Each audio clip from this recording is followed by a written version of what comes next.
Chapter 380. Beak City. The massacre and unrest from a few days ago still left a thick smell of blood in Beak City.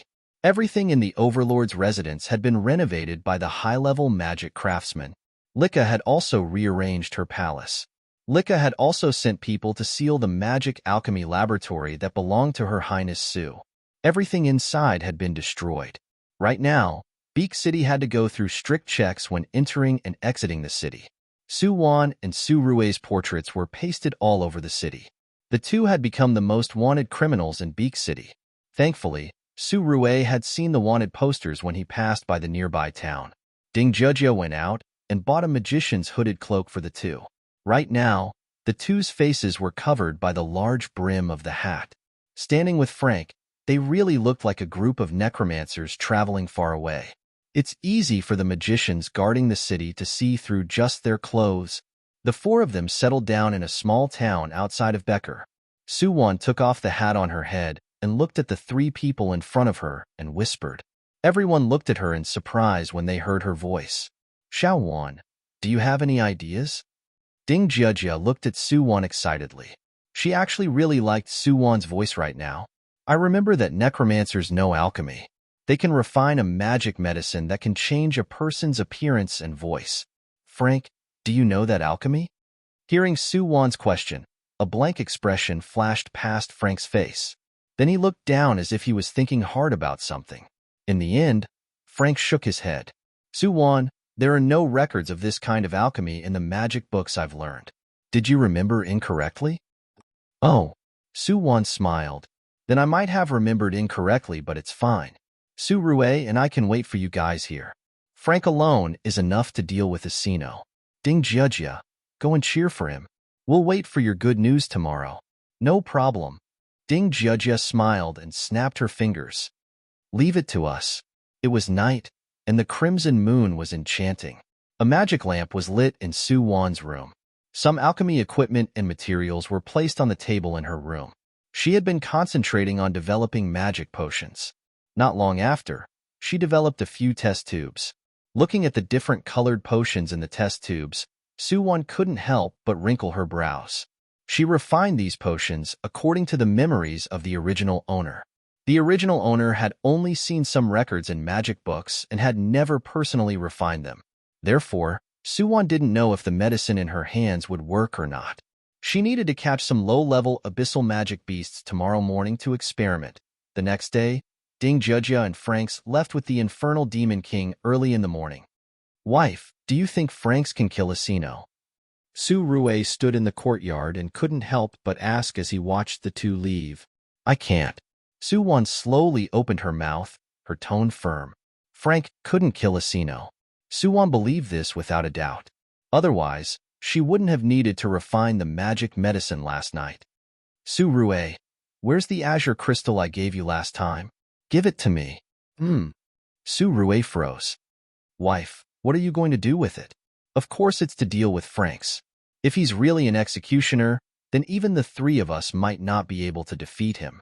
Don't forget that he has a high-level Infernal Demon King. Furthermore, no one knows what kind of trump cards he has up his sleeves. In fact, his identity, his name, and everything about him might all be fake. Hearing Su Wan's words, Su Rue's gaze froze and his eyes brightened. Wife, were you testing him on purpose last night? That's right. There's no alchemy in necromancy, but Franks hesitated for so long. It's clear that he's worried about his memory. When he was hesitating, it was obvious that he was searching through his memories. Wife, you're amazing. Su Rue smiled as he placed the azure crystal in her hands. Are you planning on using it to refine magic medicine? No. I'm going to set up a magic seal in the courtyard. Once I activate the seal, I'll control the magic circle. You and Ding Jujia can attack Franks together. You have to make sure to hit him in one hit. Emin, hearing his wife's words, General Su immediately nodded. Right now, Beak City. Ding Jujia and Franks were interrogated strictly when they arrived outside Beak City. But because they weren't suspicious, they were led into the city. The Infernal Demon King had shrunk into a mini version of the Little Corpse King pet. Although it still looked ugly, it was much smaller and could stand on Frank's shoulders. After entering Beak City, Ding Jia first went to the alchemy material store in the city. She bought quite a few alchemy materials in one go. Seeing her spending crystal coins in such a wealthy manner, Frank couldn't help but look at Ding Jia in confusion. "Darling, do you want to learn alchemy?" "No, I'm buying them for her. She might be able to use them in the future." Ding Jia didn't fully believe Frank's either. Suwon told her that Franks couldn't kill Asino. Therefore, Ding Jia decided to buy some alchemy materials as backup. If Franks really couldn't kill the male lead, then she'd have to ask Suwon for help. Putting the things she bought into the spatial ring, Ding Jia pulled Franks outside the Overlord's residence. The renovated Overlord's residence looked really luxurious. Ding Jia's gaze flickered seeing the armored guards at the entrance. In the next second, a black light flew out of her hand. Whoosh!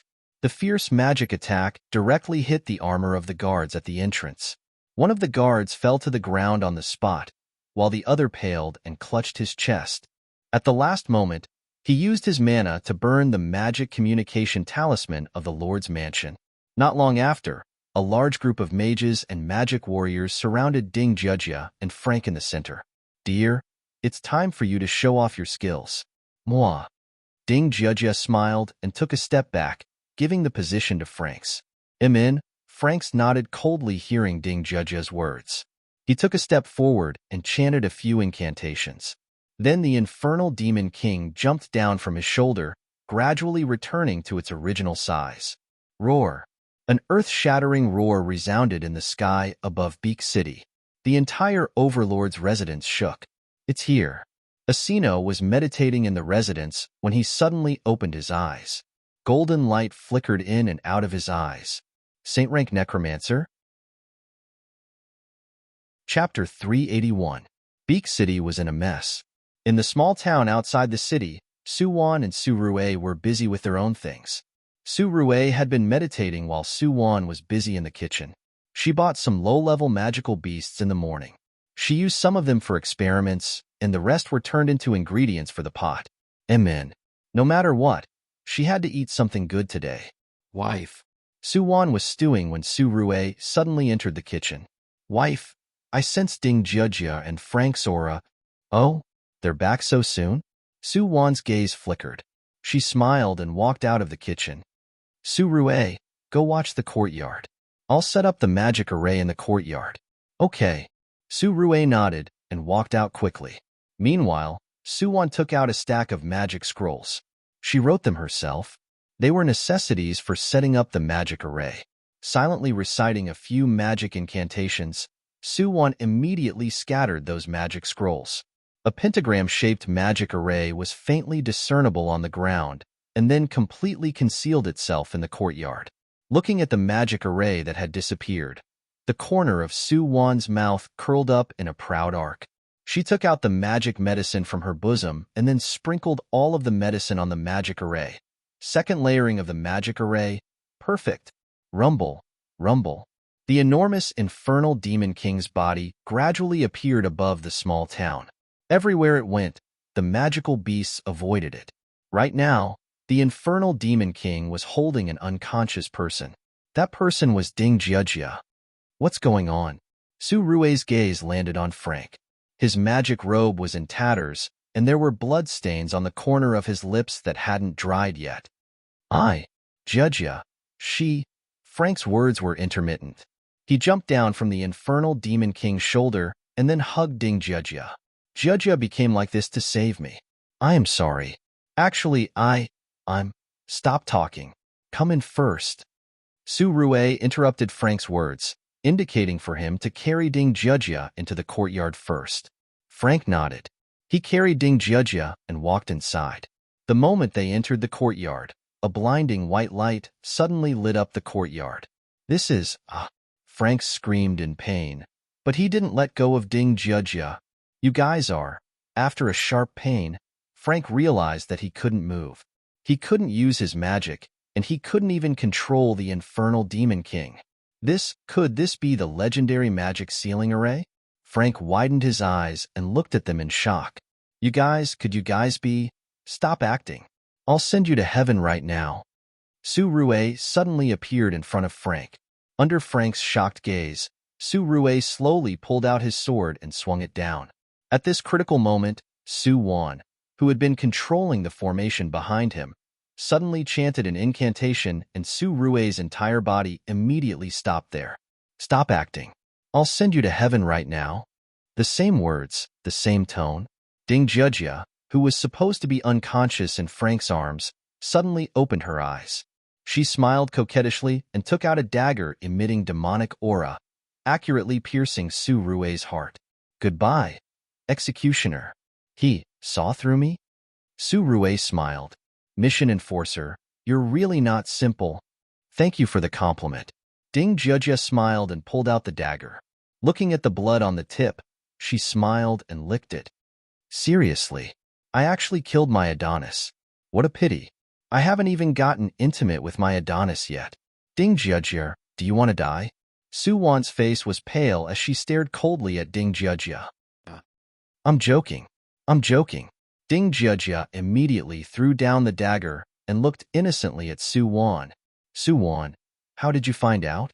Right now, the Su Rue in front of her was slowly turning transparent. When the executioner was fatally injured, he would be forced to leave this time-space, and then he wouldn't be able to enter again for a long time. Su Rue always thought that he was flawless. At least from the memories he received, he felt like he was acting very well. Of course, the only thing he was lacking was that he wasn't used to being intimate with unfamiliar people. You're not him.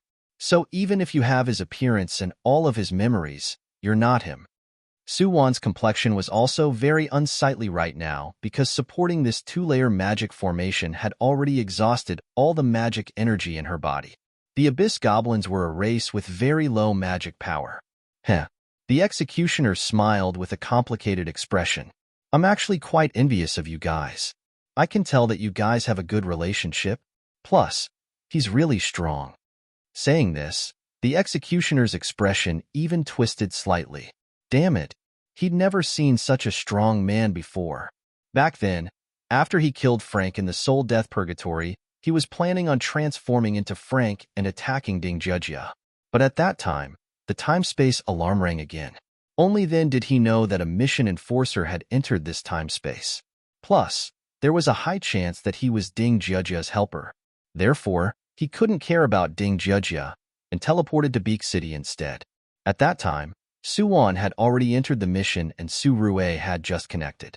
In comparison, the executioner naturally chose Su Rue, who hadn't entered the mission yet. He planned on attacking Su Rue's soul and then using his identity to plot against Su Wan. Then, he would go find Ding Jujia. Defeating them one by one was the perfect plan. But who knew that Su Rue's mental power was ridiculously strong? In the process of fighting over the body, the executioner's soul was heavily injured. In the end, he had to use his life-saving talisman to barely cut off the connection. Therefore, from the start, Su Rue hadn't entered the mission.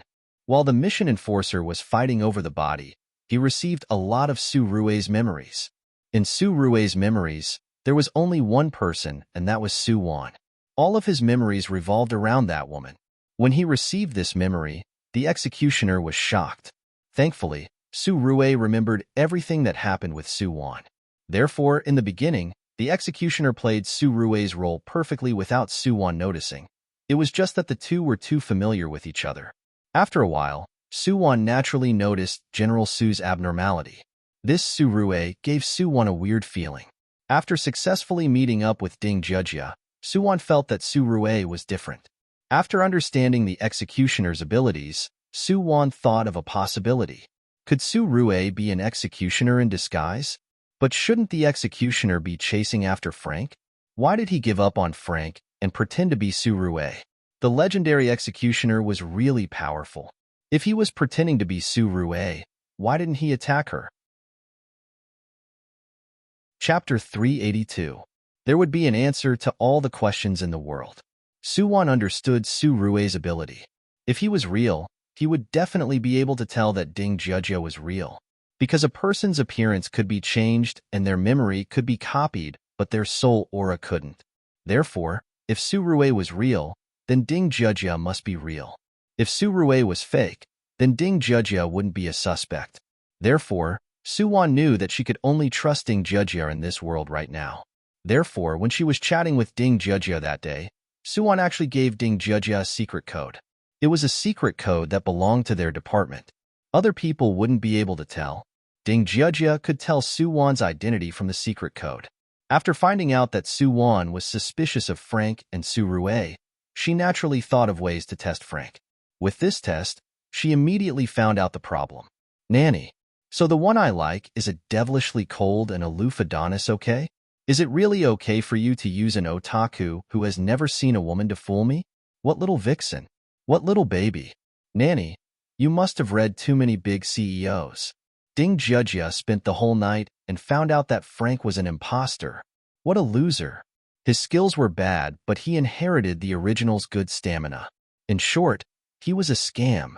When Ding Jujia secretly told Suwon the results of her test, Suwon already had a plan. Now, it was clear that the answer had surfaced.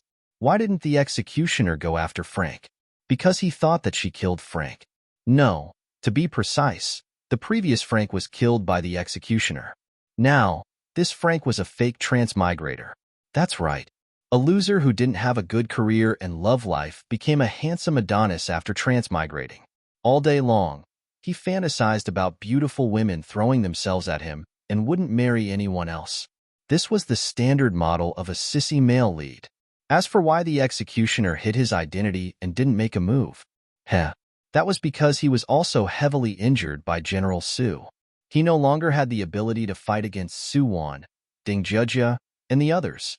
That was why he had to hide his identity and mislead everyone. After making a preliminary judgment, Suwon began to test Frank in front of Surue and then acted like she was going to deal with Frank. After deceiving his trust, Suwon asked for the azure crystal back. Similarly, she also prepared all the materials for the magic suppression array. When the executioner completely disappeared, Frank was still standing in the same spot, widening his eyes at Ding Jujia and Suwon. Everything happened too quickly. He couldn't react in time. Jujia, what's going on? Surue was a law enforcer? You guys defeated him? Let me go. Frank tried his best to struggle, but he couldn't get out of Suwon's magic suppression formation. This doesn't make sense. He was the male lead from another world. As soon as he transmigrated, an infernal demon king inexplicably recognized him as his master. Then, a devilish siren with a devilish figure came out and threw herself at him. Damn, he was definitely walking on the path of a winner in life. Even in Beak City, Asino received the news from the executioner and prepared a formation to deal with necromancers. But didn't he escape unscathed? Ding Jujia sighed when she saw Frank's look of disbelief. Young man, you're really naive. Do you think that as destroyers, we'll just watch a main character walk to the peak of life right under our noses?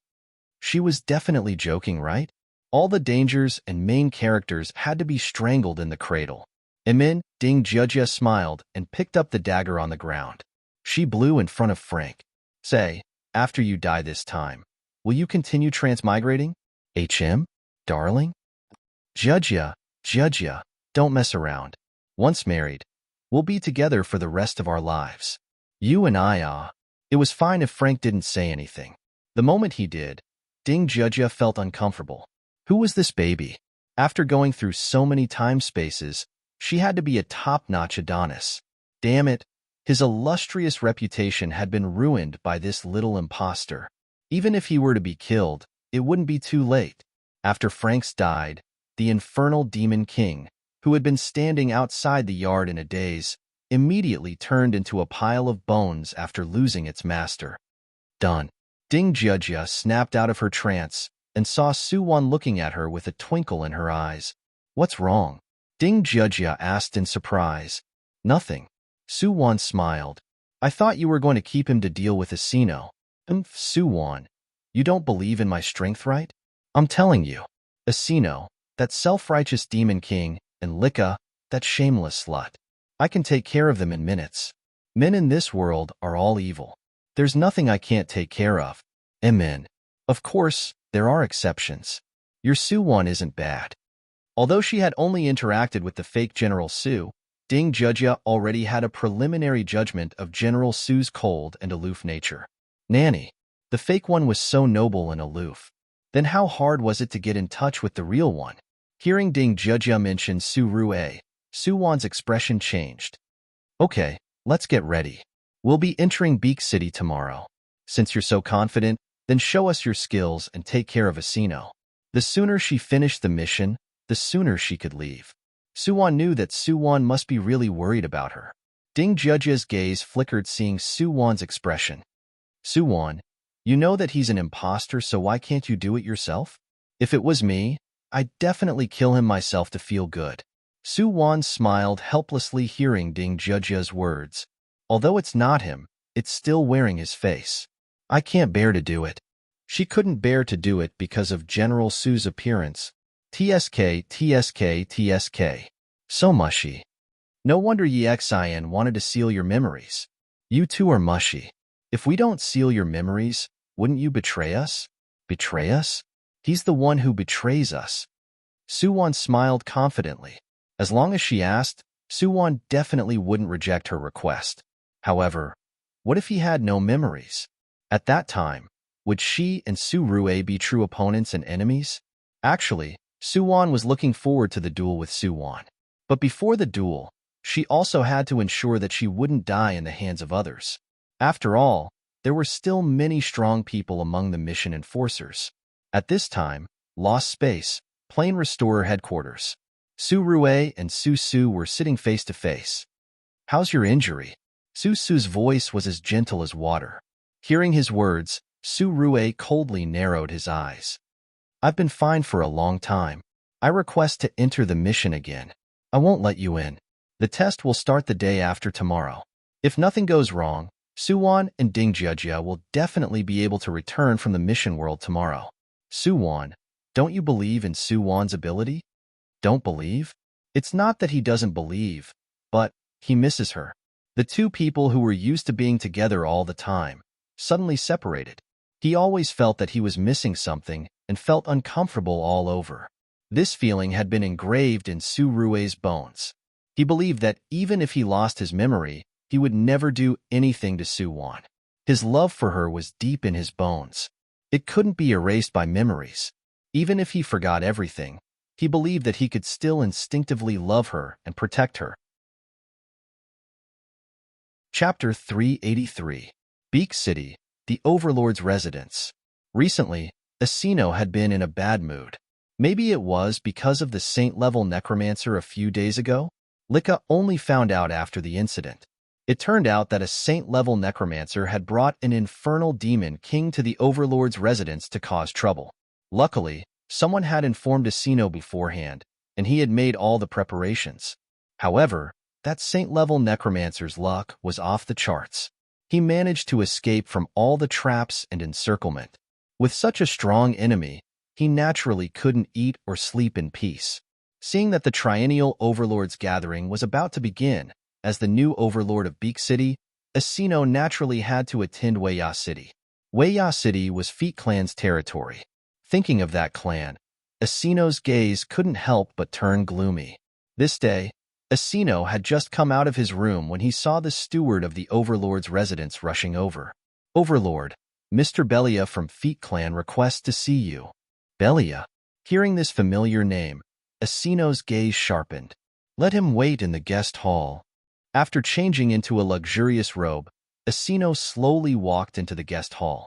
The moment he entered, he saw Belia sitting there leisurely. He was still wearing the silver-white robe. In this dark abyss, it was especially eye-catching. Belia, the third heir of Feet Clan. He was also the third son of the current head of Feet Clan, Feet Styles. Seeing Asino, Belia raised his brows nonchalantly. Io, isn't this Overlord Asino? Long time no see. Humph. Asino snorted coldly.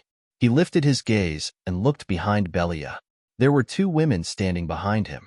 One of them was the abyssal siren who had caused trouble with the saint-level necromancer that day. The other was the abyssal demon enchantress with an ugly appearance. Could that necromancer be Belia's man? Thinking of this possibility, Asino's gaze immediately darkened.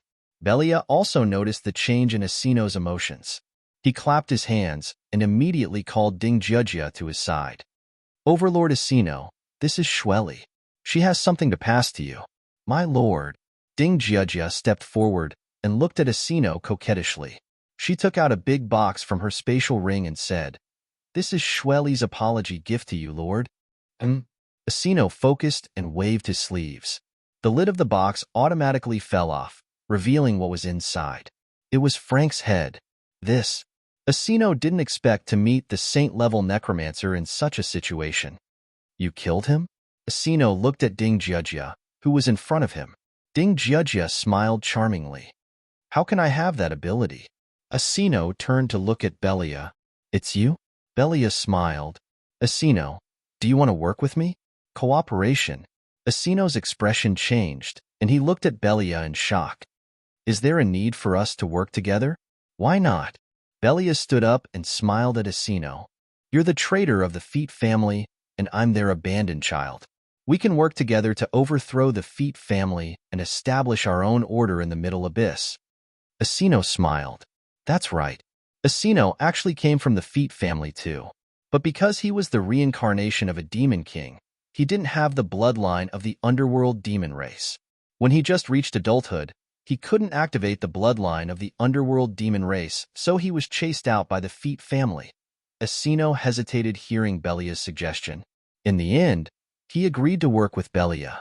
Asino more or less knew about Belia's situation in the Feet family.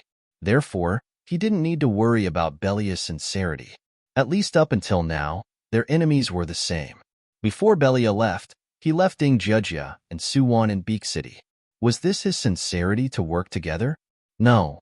To Asino, this was just someone Belia was using to monitor him. Of course, this didn't matter to Suwon and Ding Jiajia. They just wanted a chance to move into the Overlord's residence.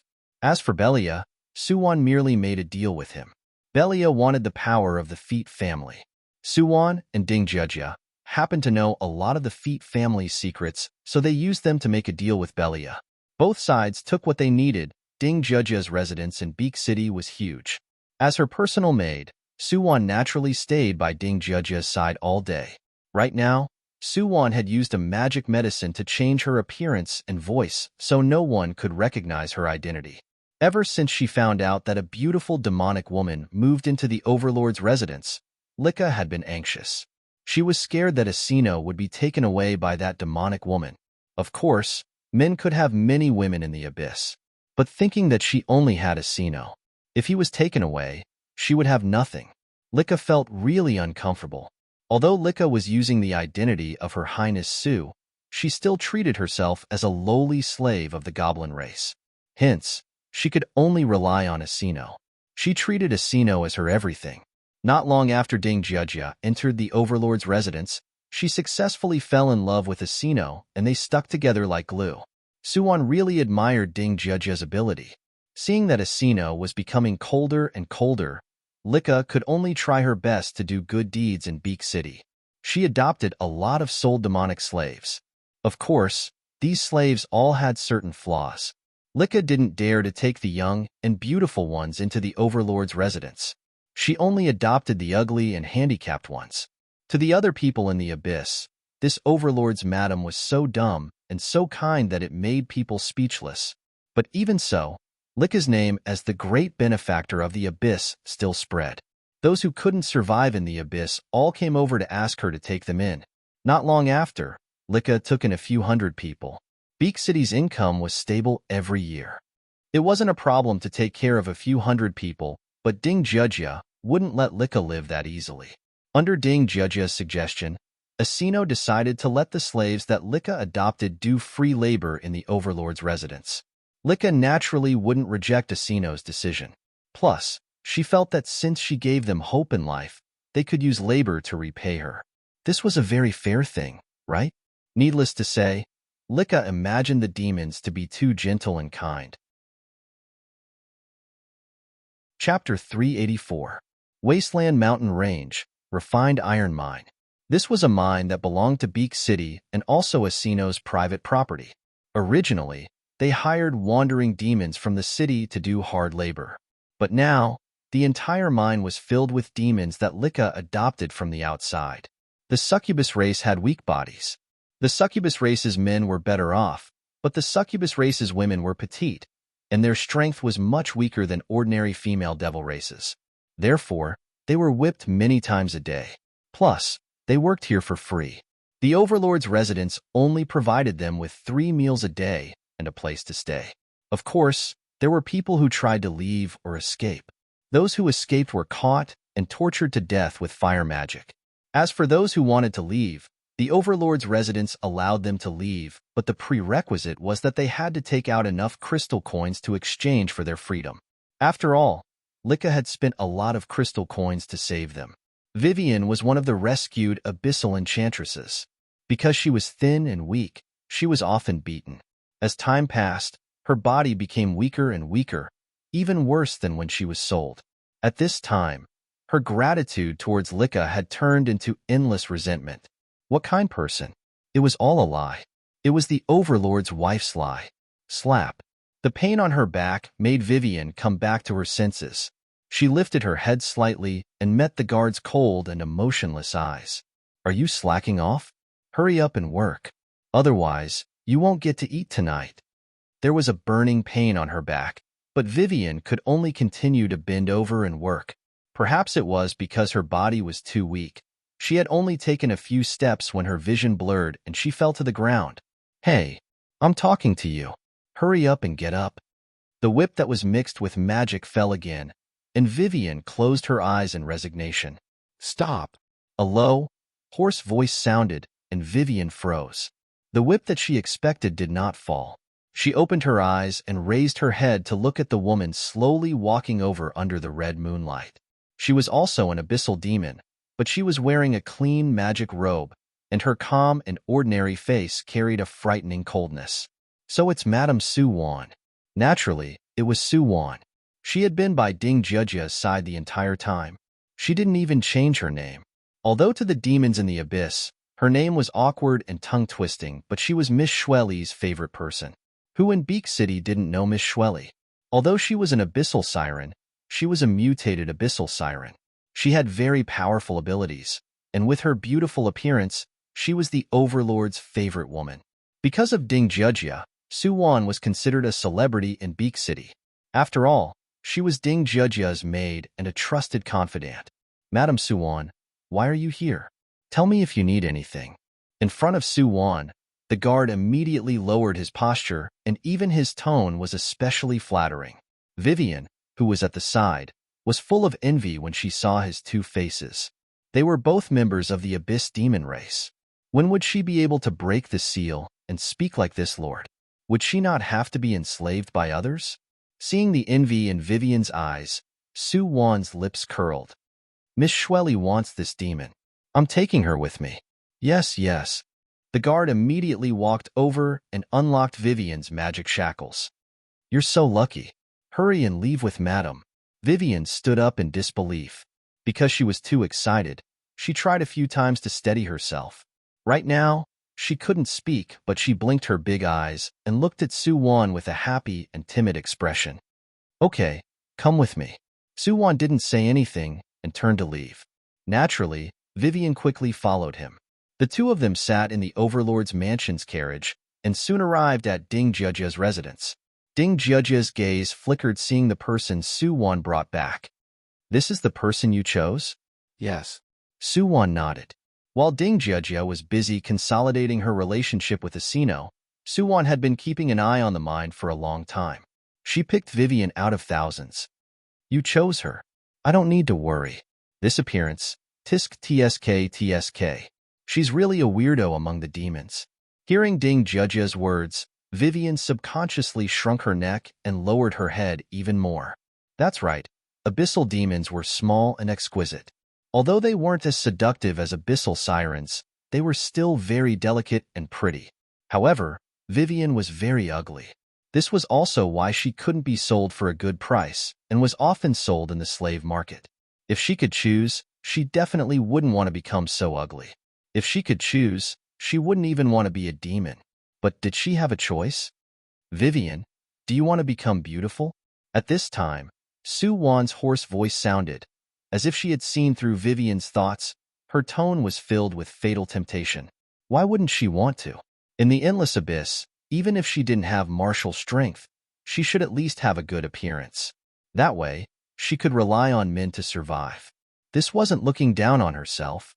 This was the law of survival in the abyss. Seeing Vivian's sparkling gaze, Su-won continued to smile. I can help you become beautiful and help you obtain a high and mighty position. I can even make you a high and mighty demon noble. How is this possible? Vivian looked like she heard a fantasy. She stared at Su-won in disbelief, staring at her every move. Su-won took out a small dagger from her bosom. Tonight, Miss Schwelly will send you to the Lord's Madam. You just need to take advantage of the fact that no one is paying attention and insert this dagger into her body. Remember to avoid the vital parts and just injure her. Of course, you don't have to do as I say, and I won't send you back to the mine. You can be a lowly slave here for the rest of your life. Hearing Su-won's words, Vivian quickly snatched the dagger from Su-won's hand without hesitation. Su-won smiled in satisfaction. Ding Jia also laughed. Not bad. Su-won, you're good at reading people. I like ambitious women who dare to do great things. Green tea bitches and white lotuses were the most annoying. That night. Murder. Murder. Help. A low-level maid scream came from the palace that Lika lived in. Lika was on the ground right now. She tried to gather her magic, but failed. How did this happen? A figure slowly appeared in the darkness. It's you. Lika looked at Su-won's figure and exclaimed in shock. Schwelly sent you guys to kill me? I can't threaten her anymore. Why is she still so vicious? Vicious? Lika, are you sure you're not talking about yourself? Su-won picked up the magic potion and smeared it on her face. She immediately returned to her original appearance. Your Highness. Lika screamed in fear. How could it be Your Highness Su? Lika, I don't care that you forcibly took my identity, but you wanted to work with Asino to kill my father and invade Beak City. Lika, I'm here to collect my debt from you today. Saying this, Su-won took out a bottle of magic medicine again and gently sprinkled it. Lika immediately fainted on the ground. Vivian, go and lie down beside Lika. Su-won ordered and Vivian immediately did as she was told. What a good child. Vivian, close your eyes. In a few minutes, you'll be the Overlord's Madam of Beak City. Overlord's Madam. Vivian's mind was greatly shaken, and she immediately obediently closed her eyes. 3 months later, Beak City. The Overlord's gathering that happened once every 3 years was held as scheduled. During the gathering, Asino and Belia suddenly rose in revolt. The two worked together, causing the entire Feet family to be in chaos. After a short period of cooperation, Asino and Belia had a falling out. Ding Jia naturally took this chance to leave Beak City with Su-won. Right now, Asino still only had one wife in Beak City. Of course, to outsiders and Asino, this person was Her Highness Su.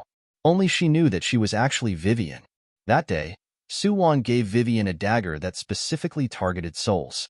She weakened Lika's soul, and then used a soul-forbidden spell to swap her and Vivian's souls.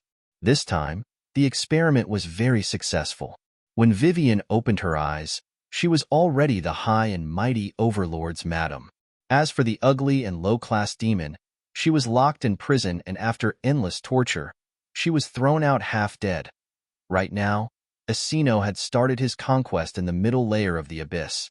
He and Vivian sat on the carriage pulled by magical beasts and walked through the streets of Beak City. Countless demons prostrated themselves and worshipped them.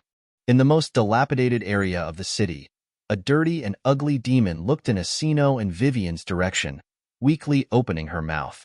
She wanted to tell everyone that she was the real Overlord's Madam, but unfortunately, she couldn't even walk right now, let alone speak. Chapter 385. Su-won and Ding Jia returned to the lost time-space earlier than Yi Xian had predicted. It was still late at night in the lost time-space. You two go back and rest. Come with me to the headquarters at 8 tomorrow morning. Hearing Yi Xian's words, Ding Jia immediately turned around and left with excitement. Oh yeah, trial time-space. This baby is coming. Male gods, don't worry. This baby will pamper you guys one by one. Looking at Ding Jia's dancing figure leaving, Exian was speechless. She turned her head and looked at Su-won. You should also rest well. I've already applied for your matters. When you enter the trial connection chamber tomorrow, it will automatically block all memories of Su-rue in your mind. Amen. Got it. Su-won nodded. After saying goodbye to Exian, she returned to her room. She hadn't rested in her room for a long time. In the past, she was busy accumulating points and doing missions. But now, she was busy being with Su-rue. She had no attachment to this time-space anymore. Su-rue, what would we be like when we meet again? Though she was a bit nervous, Su-won was more excited and excited. This was her first and last time participating in the trial in the lost time-space. She was tired. She wanted to rest. Her heart had found a place to return to. Then this trial would be her farewell as a mission enforcer. The next morning, Su-won woke up early. She found a bright red dress in her wardrobe and wore it.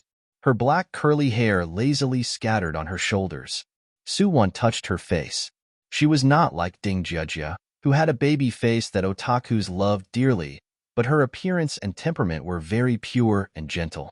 She really didn't have a trace of a queen's aura. Instead, she was like a weak little sheep. However, this sheep would eat people. Indifference and tenderness, the contradictory temperament made Su-won look very eye-catching. When she and Ding Jujia followed Exian into the hall of the headquarters, the three peerless beauties with different styles immediately caused a burst of screams in the hall. In the midst of the screams, a coquettish man in a white suit slowly walked up to the three of them and said with a smile, "Beauty, want a date?" Exian's face darkened. Kan-hwan, get the fuck out of here. Little Exian, you really don't have love? Kan-hwan looked hurt. He turned around and stared at Ding Jujia's chest. Jujia, do you want a date? Yo. Ding Jujia smiled coquettishly and walked up to grab Kan-hwan's arm. Her towering breasts subtly rubbed against his arm. Kan-hwan immediately broke free from Ding Jujia's hand, as if he was electrocuted. Ding Jujia. That was why it was said that dead virgins and whatnot were the most loveless and annoying. Annoying. Seeing Kan-hwan's embarrassed expression, the expressionless Su-won revealed a rare smile. At this time, another man in a white suit walked over.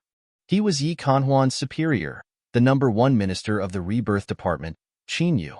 He's here. Chin-yu was familiar with the people in her department. He smiled and greeted them. Then, he grabbed Kan-hwan's collar and pulled him behind him. Linrua, take him back and teach him a lesson. Don't let him out in the future and embarrass the Rebirth Department. Kan-hwan was speechless. Right now, Master Yi felt that the entire world was filled with malice. Yes. Chin-yu replied with a cold yes.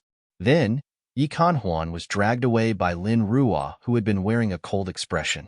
Then, there was a wave of punches, kicks, and screams. Exian's eyebrows jumped. The person she admired the most was Chin-yu. Look at him. He looked handsome, and his smile was especially harmless. Damn, this guy was a black-bellied and cunning foxman. Kan-hwan and Linrua, these weirdos, were taught a lesson by Chin-yu. Needless to say, other than the king, Su-su, Exian was most worried about encountering Chin-yu, who was nicknamed the Eternal Second. Of course, there was also the third dangerous person, the mysterious Su-rue. Maybe other than Su-won, no one knew how strong Su-rue was. Even Su-su didn't dare to say he knew. You guys are so early. Is everyone here? Saying this, Exian looked around. Other than the Rebirth Department, the Transmigration Department, the female and male supporting roles were here too. It's about time. We're just waiting for that, Master. Chin-yu clearly wasn't friendly when he mentioned Su-su. The enemy's enemy was a friend. The reason why the Rebirth Department and Destruction Department had maintained a close friendship all these years was because they had a common enemy, the Restoration Department. The Restoration Department and Destruction Department were natural enemies. As for Chin-yu and Su-su, they seemed to be natural enemies. However, Chin-yu would always be suppressed by Su-su. Other people would never understand the sorrow of being the Eternal Second, Adonis. Just as Exian and Chin-yu were talking, the door of the headquarters opened automatically again, and 3 men walked in side by side. The leader was as gentle as jade. He wore a well-tailored black suit, but his whole body exuded an otherworldly aura of a banished immortal. Susu, the king of the Lost Spaces mission.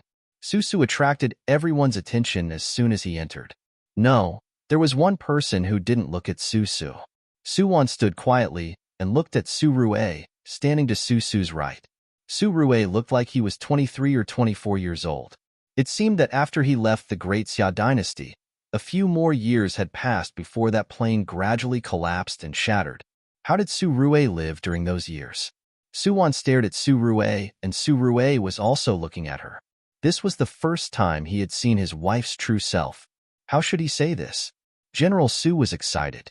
As expected, my wife is the most beautiful in the world. Unfortunately, there wasn't a big bed here. General Su, what are you thinking? Cough.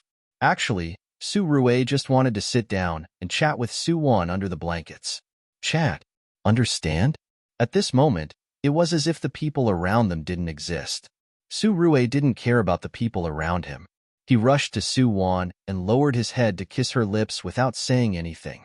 This was the person he had been dreaming about. This was the aura and taste that he could never forget. Feeling the excitement and joy in Surue's kiss, Suwon also subconsciously responded.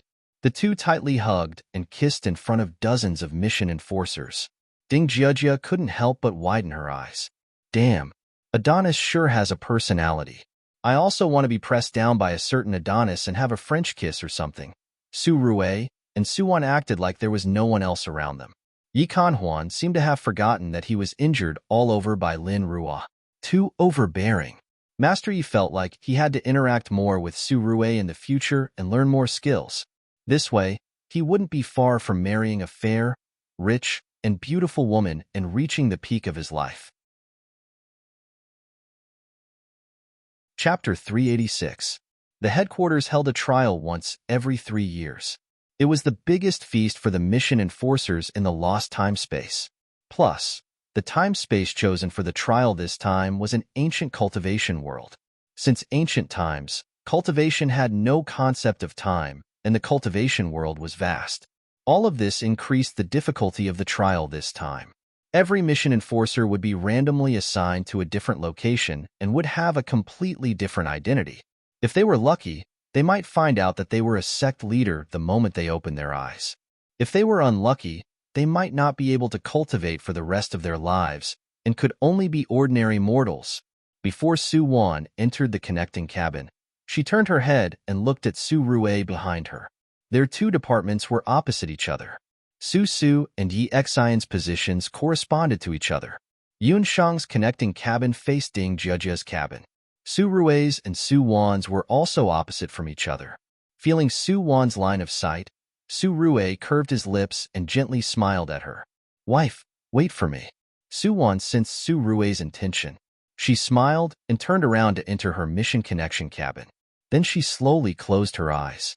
Scanning mission enforcer's brainwaves. Plane Destroyer number 2, Suwon. Memory sealed. Soul connection starting. Ding. Successfully connected to the plane of trial.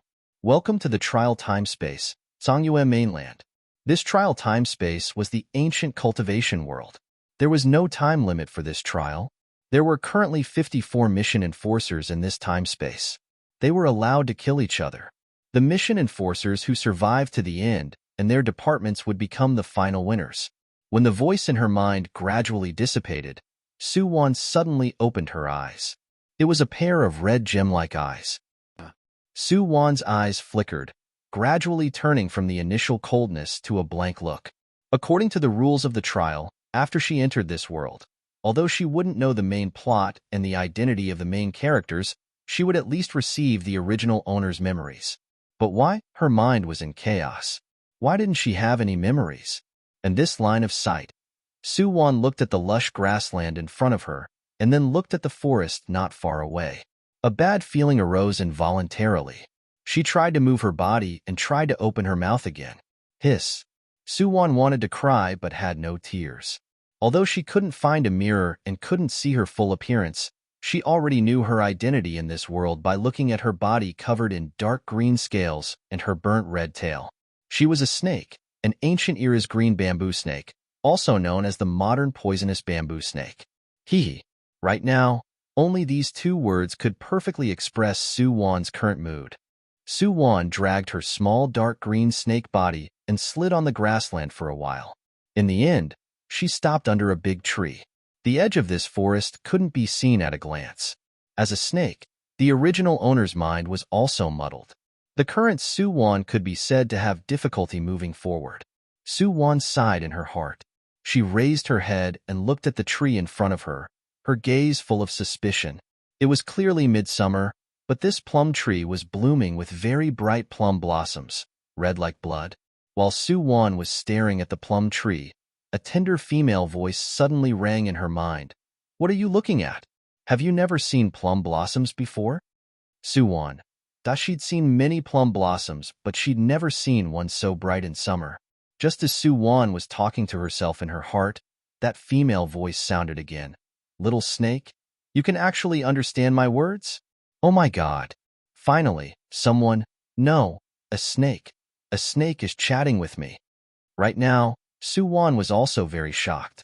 She didn't think that the plum tree could actually hear her unspoken criticism.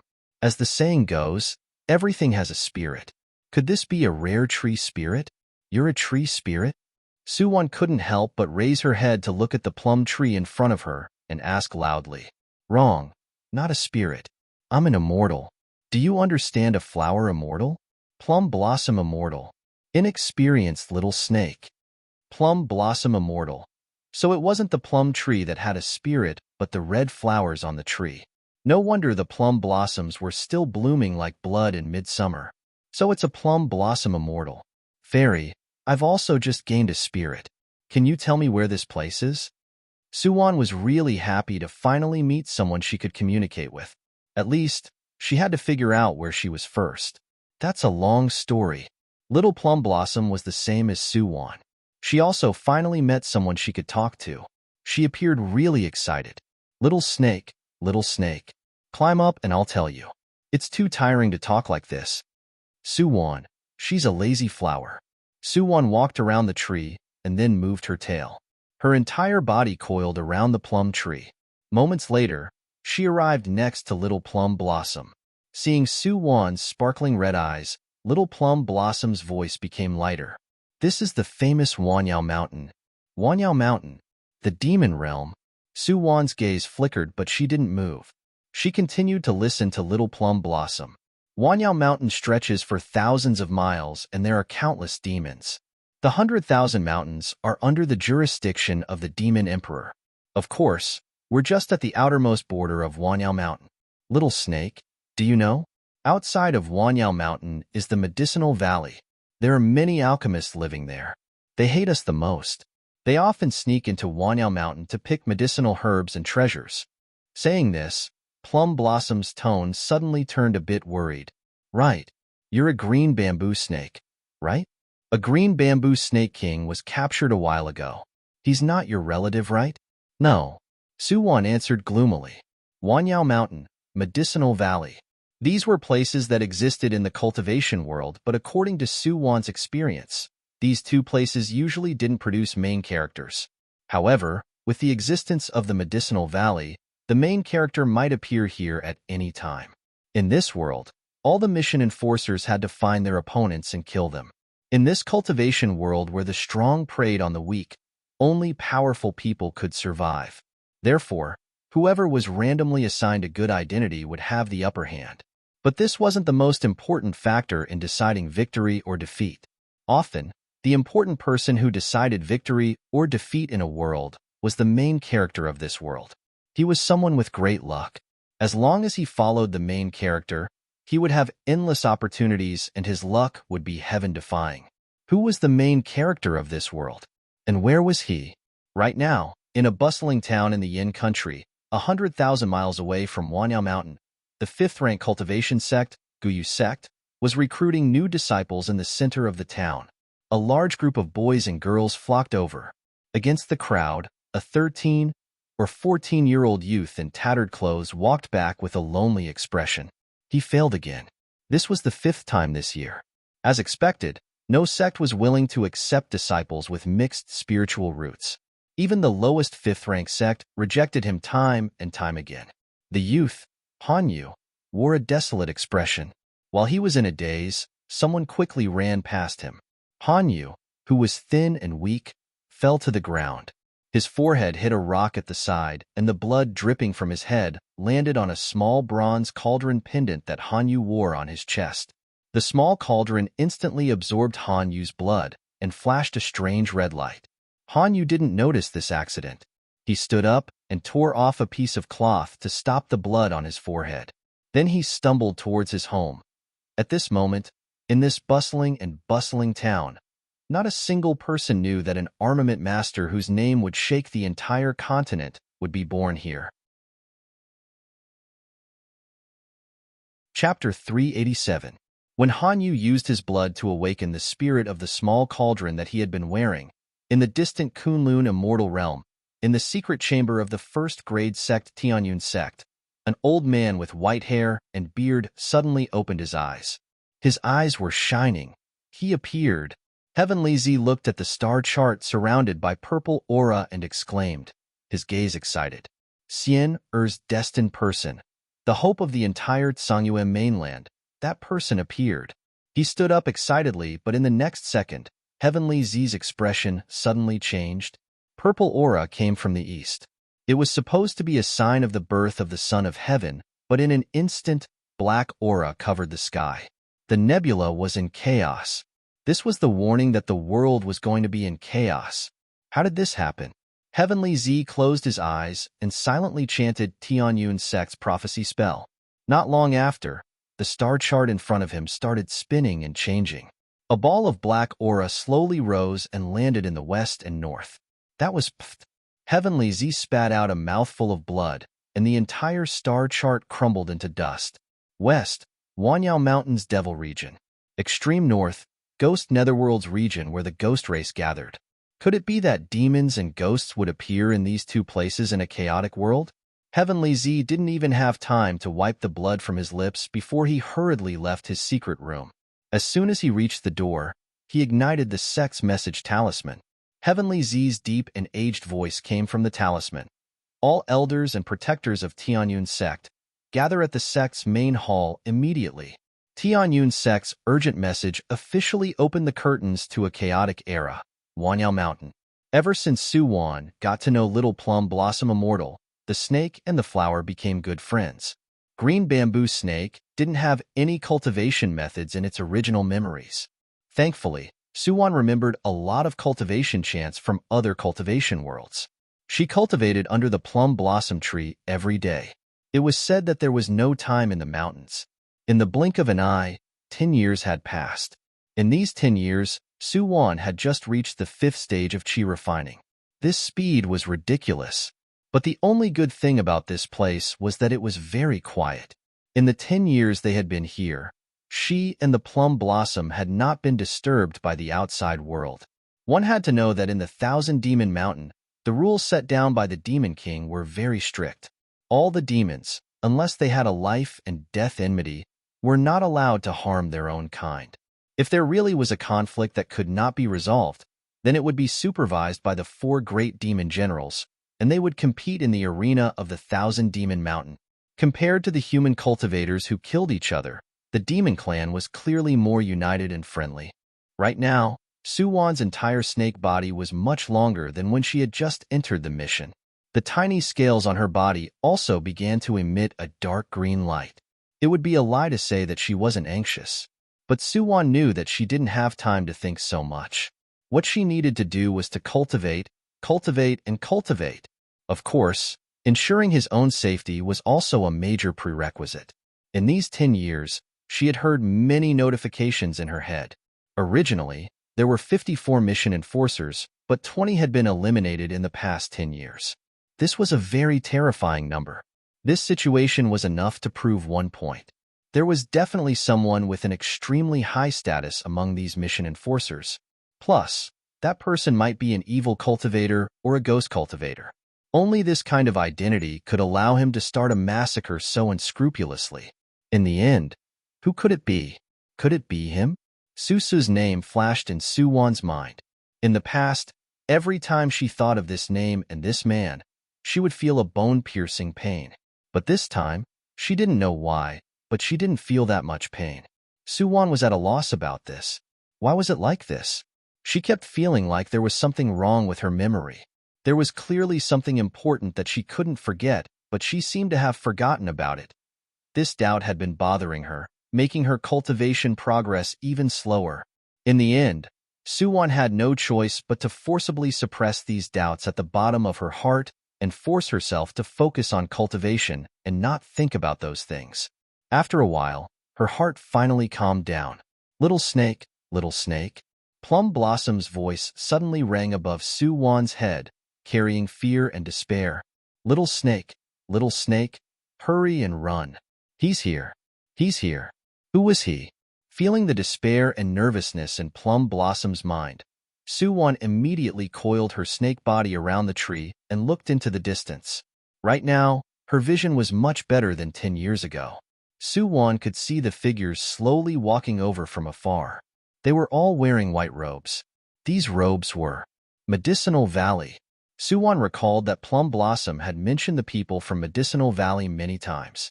She said that regardless of gender, they all wore white robes. Don't be afraid. Maybe they're just here to pick herbs. I'll hide well. Don't make a sound. They won't notice us. Suwon comforted Plum Blossom, but unfortunately, Plum Blossom sounded like she was about to cry. It's useless. It's useless. It's him. He's here. 10 years ago, he said that he would take my life and cook me to be used as a medicinal primer. It's that person. Plum Blossom would never forget the man who waved his sleeves and defeated the Green Bamboo Snake King 10 years ago. At that time, he noticed her, but he didn't do anything. Little fellow, I'll come and see you in 10 years. Coincidentally, I'm still lacking a flower spirit in my primer. 10 years had passed, but that person was still as beautiful as an immortal. Though the man's smile made the world pale in comparison, Little Plum Blossom felt really scared and hopeless thinking about how he was going to use her as a primer. She's hopeless. She's hopeless. She's going to die. She can't become an immortal anymore. So, little snake, hurry and run. You're my only friend. Suwon hesitated for the first time hearing Plum Blossom's voice. She and Plum Blossom had depended on each other for the past 10 years. Naturally, they had deep feelings for each other, but the person that Plum Blossom was talking about seemed to be really strong. If she acted rashly, she'd be in trouble. Escaping on her own was naturally the best way. She shouldn't have hesitated, but Suwon hesitated for a bit. In the end, she looked at the Plum Blossom. Little Plum Blossom, give up on this tree. I'll take you and hide first. Though Little Plum Blossom was nurtured on this tree, she had her own consciousness and divine sense now. She had the ability to leave the tree. Little Plum Blossom hesitated hearing Suwon's suggestion. Don't hesitate. We'll have a chance to come back after they leave. Suwon's tone was a bit urgent. Okay. Plum Blossom nodded. Then a bright red plum blossom floated down and landed on Suwon's head. Little snake, hurry and leave. Hurry and leave. That person is a pervert. Pervert? Cough, cough. At this moment, a certain pervert had already walked nearby. He stared at the red plum tree, which was withering at a speed visible to the naked eye, and a hint of a smile flashed across his eyes. It seems like the little fellow escaped. The white-clothed man couldn't help but chuckle. Master Imo. The attendant heard the man's words and couldn't help but ask, then didn't we come here for nothing? If we go any further, we'll be in the 4 great demon generals' territory. Once she escapes, it'll be hard for us to catch her. Don't worry. She can't escape. Young Master Imo was still smiling. Then, he waved his sleeves lightly. In an instant, starting from under his feet, the grass withered and the flowers withered. The originally lush grassland was instantly scorched black. Chapter 388. The weeds and flowers withered instantly. Suwon hadn't escaped far with the plum blossom, but the path in front of her was blocked by the burnt color.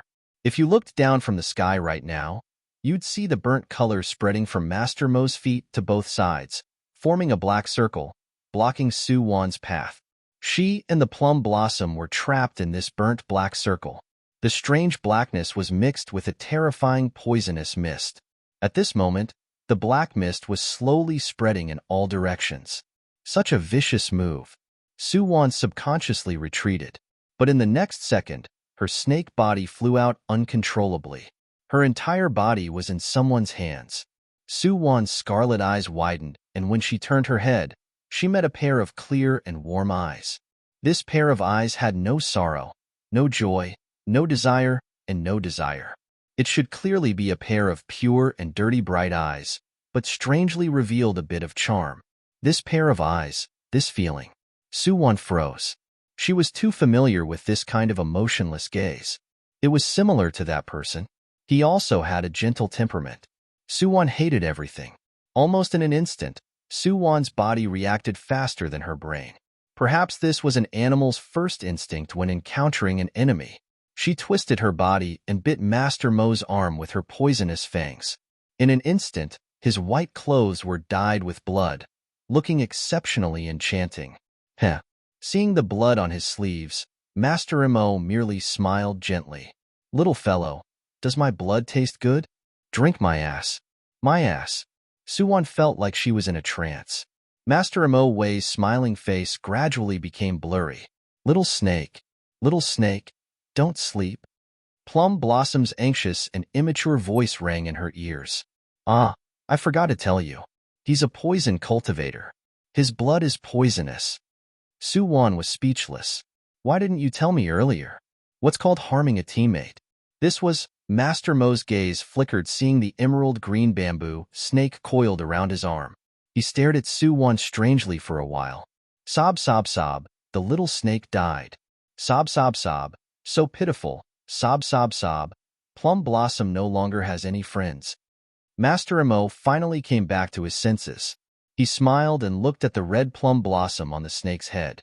He asked softly, "Who said she's dead?" Master Mo's eyes were filled with a childish and sweet voice. What? Hearing Master Mo's words, the plum blossoms were excited. The red petals were trembling nonstop. She didn't die? That's great. To be precise, she won't die for the time being. If I hadn't saved her, she would still be dead after 24 hours. Master Mo said faintly, the smile on his face unchanged. One couldn't tell that he was talking about something as important as life and death. You. Humans are so annoying. Plum Blossom's voice carried a hint of anger. Then, her tone softened. Then, can you save her? Didn't you want to capture me? She's useless to you. She's a poisonous snake. Her meat isn't delicious. Master Mo lifted his brows and looked at the little flower fairy with interest. Cough. Actually, I've been thinking about it. The green bamboo snake's gallbladder can be used as medicine too. Plus, she has cultivation. She's at the 5th stage of refinement, right? This spirit snake's meat is good stuff. Sob, sob, sob. Little Plum Blossom immediately started crying. Please don't eat the little snake. Don't dig out her gallbladder. I'll find another snake for you. Okay? How about this? Master Mo's gaze flickered seeing how pitiful the little flower fairy was crying. I'll choose one of you to use in medicine. How about you choose? Me. Little Plum Blossom stopped crying but her petals kept trembling. Then, you should just eat me. The little snake is really smart. She's really powerful. If she's alive, she'll definitely be able to cultivate into a human and take revenge for me. As for me, I'm so stupid. I won't be able to become an immortal or a human even after 10,000 years. Little Plum Blossom knew about this. In fact, Suwon had been helping her with her cultivation for the past 10 years. Little Plum Blossom didn't have her own cultivation method. Ever since she gained intelligence, she vaguely knew that she wanted to cultivate and become an immortal. As for why she wanted to do this, she had no memory. She kept fumbling around, cultivating alone until she met Suwon 10 years ago. She had to repay the favor of receiving water from someone. Amen. Although Little Plum Blossom didn't know why she knew this, her heart told her that she had to save Suwon. She had to save her. Suwon's life was much more important than her own. Right. That's how she felt. You're such a loyal and affectionate little fellow. Master Emo smiled and waved his hand, holding little Plum Blossom in his palm. Since that's the case, I'll reluctantly agree to your request. Saying this, Master Emo waved his hand and let little Plum Blossom land on his shoulder. Then he bent his arm and wrapped Suwan's entire body in his embrace. Go back, Master Emo ordered in a low voice and immediately left with his entourage. Not long after they left, a tall tiger and a cheetah rushed over from the depths of the forest. I'm late. The cheetah slowly opened its mouth and then transformed into a young woman with a sexy figure. It's Master Mo's doing. The ferocious tiger also transformed into a middle-aged man with thick eyebrows and big eyes. He took Xiaomei away. The woman's tone was a little anxious. If the demonic sovereign comes back and asks about this, how are we going to explain it to him? Let's chase them. If you and I work together, we still have a chance against Master Mo. Just as the two of them were about to give chase, a sudden gust of wind blew and a slender, snow-white figure suddenly appeared before them. Your Majesty. Seeing that familiar figure, the two immediately knelt down and said in a terrified tone, Your Majesty, Xiaomei, I know everything. Don't go after them. Don't worry about them. Go back. Yes. The two demon generals froze hearing the demon sovereign's words. In the end, they turned and left. White Knight demon sovereign stood in the same spot, staring at the withered plum tree. It's been 5,000 years. This moment is finally here? White Knight waved his hands, and the withered plum tree instantly turned into a pile of dirt. 5,000 years. To White Knight, who was over 10,000 years old, it wasn't a short period of time. 5,000 years. How many seas turned into mulberry fields, and how many beauties turned into withered bones? My master, my wife. When will you guys wake up? Chapter 389. The medicinal valley was located at the shore of the West Sea, right next to Wanao Mountain. It was a place where the essence of heaven and earth gathered. Master Emo brought Suwan and Little Plum Blossom back to his residence in the medicinal valley. This was an independent courtyard. Before they even entered, they could smell the fragrance of spiritual medicine. Master, you're back. Before Master Emo could enter, a surprised voice rang from the courtyard. Then countless vines flew over to welcome them. Feeling the dangerous demonic aura, Little Plum Blossom couldn't help but scream and shrink behind Master Emo. Such a terrifying aura. It should be, Gio, quiet down. Master Emo smiled and comforted the vines. Hearing his words, the vines all shrank back. Then Gia's aggrieved voice rang. Master, I'm so hungry. I'm so hungry. Saying this, Ju moved closer to Master Emo. Her original form was a man-eating flower taller than a person. Right now, this colorful man-eating flower was leaning against Master Emo and acting cute. Master, they bullied me when you weren't here. They didn't give me food to eat. I'm so pitiful. Amen. What is this? A poisonous snake? Although it's poisonous, I don't mind. Is this food you gave me? Master, you're so nice. You. Before Gio could finish, Master Emo had already left with Suwan in his arms. He returned to his room and tossed Little Plum Blossom onto Gio's leaves before closing the door. Help me look after her first. Don't scare her. Oh. Gio responded a few times. After confirming that Master Emo had left, she quickly moved to the corner of the wall and said in a low voice, Humph. A Little Plum Blossom dares to fight for my favor. Which path are you from? Have you eaten people before? Have you drunk blood before? Plum Blossom was speechless. Little snake, hurry and save me. This big flower sister is so scary. Hey.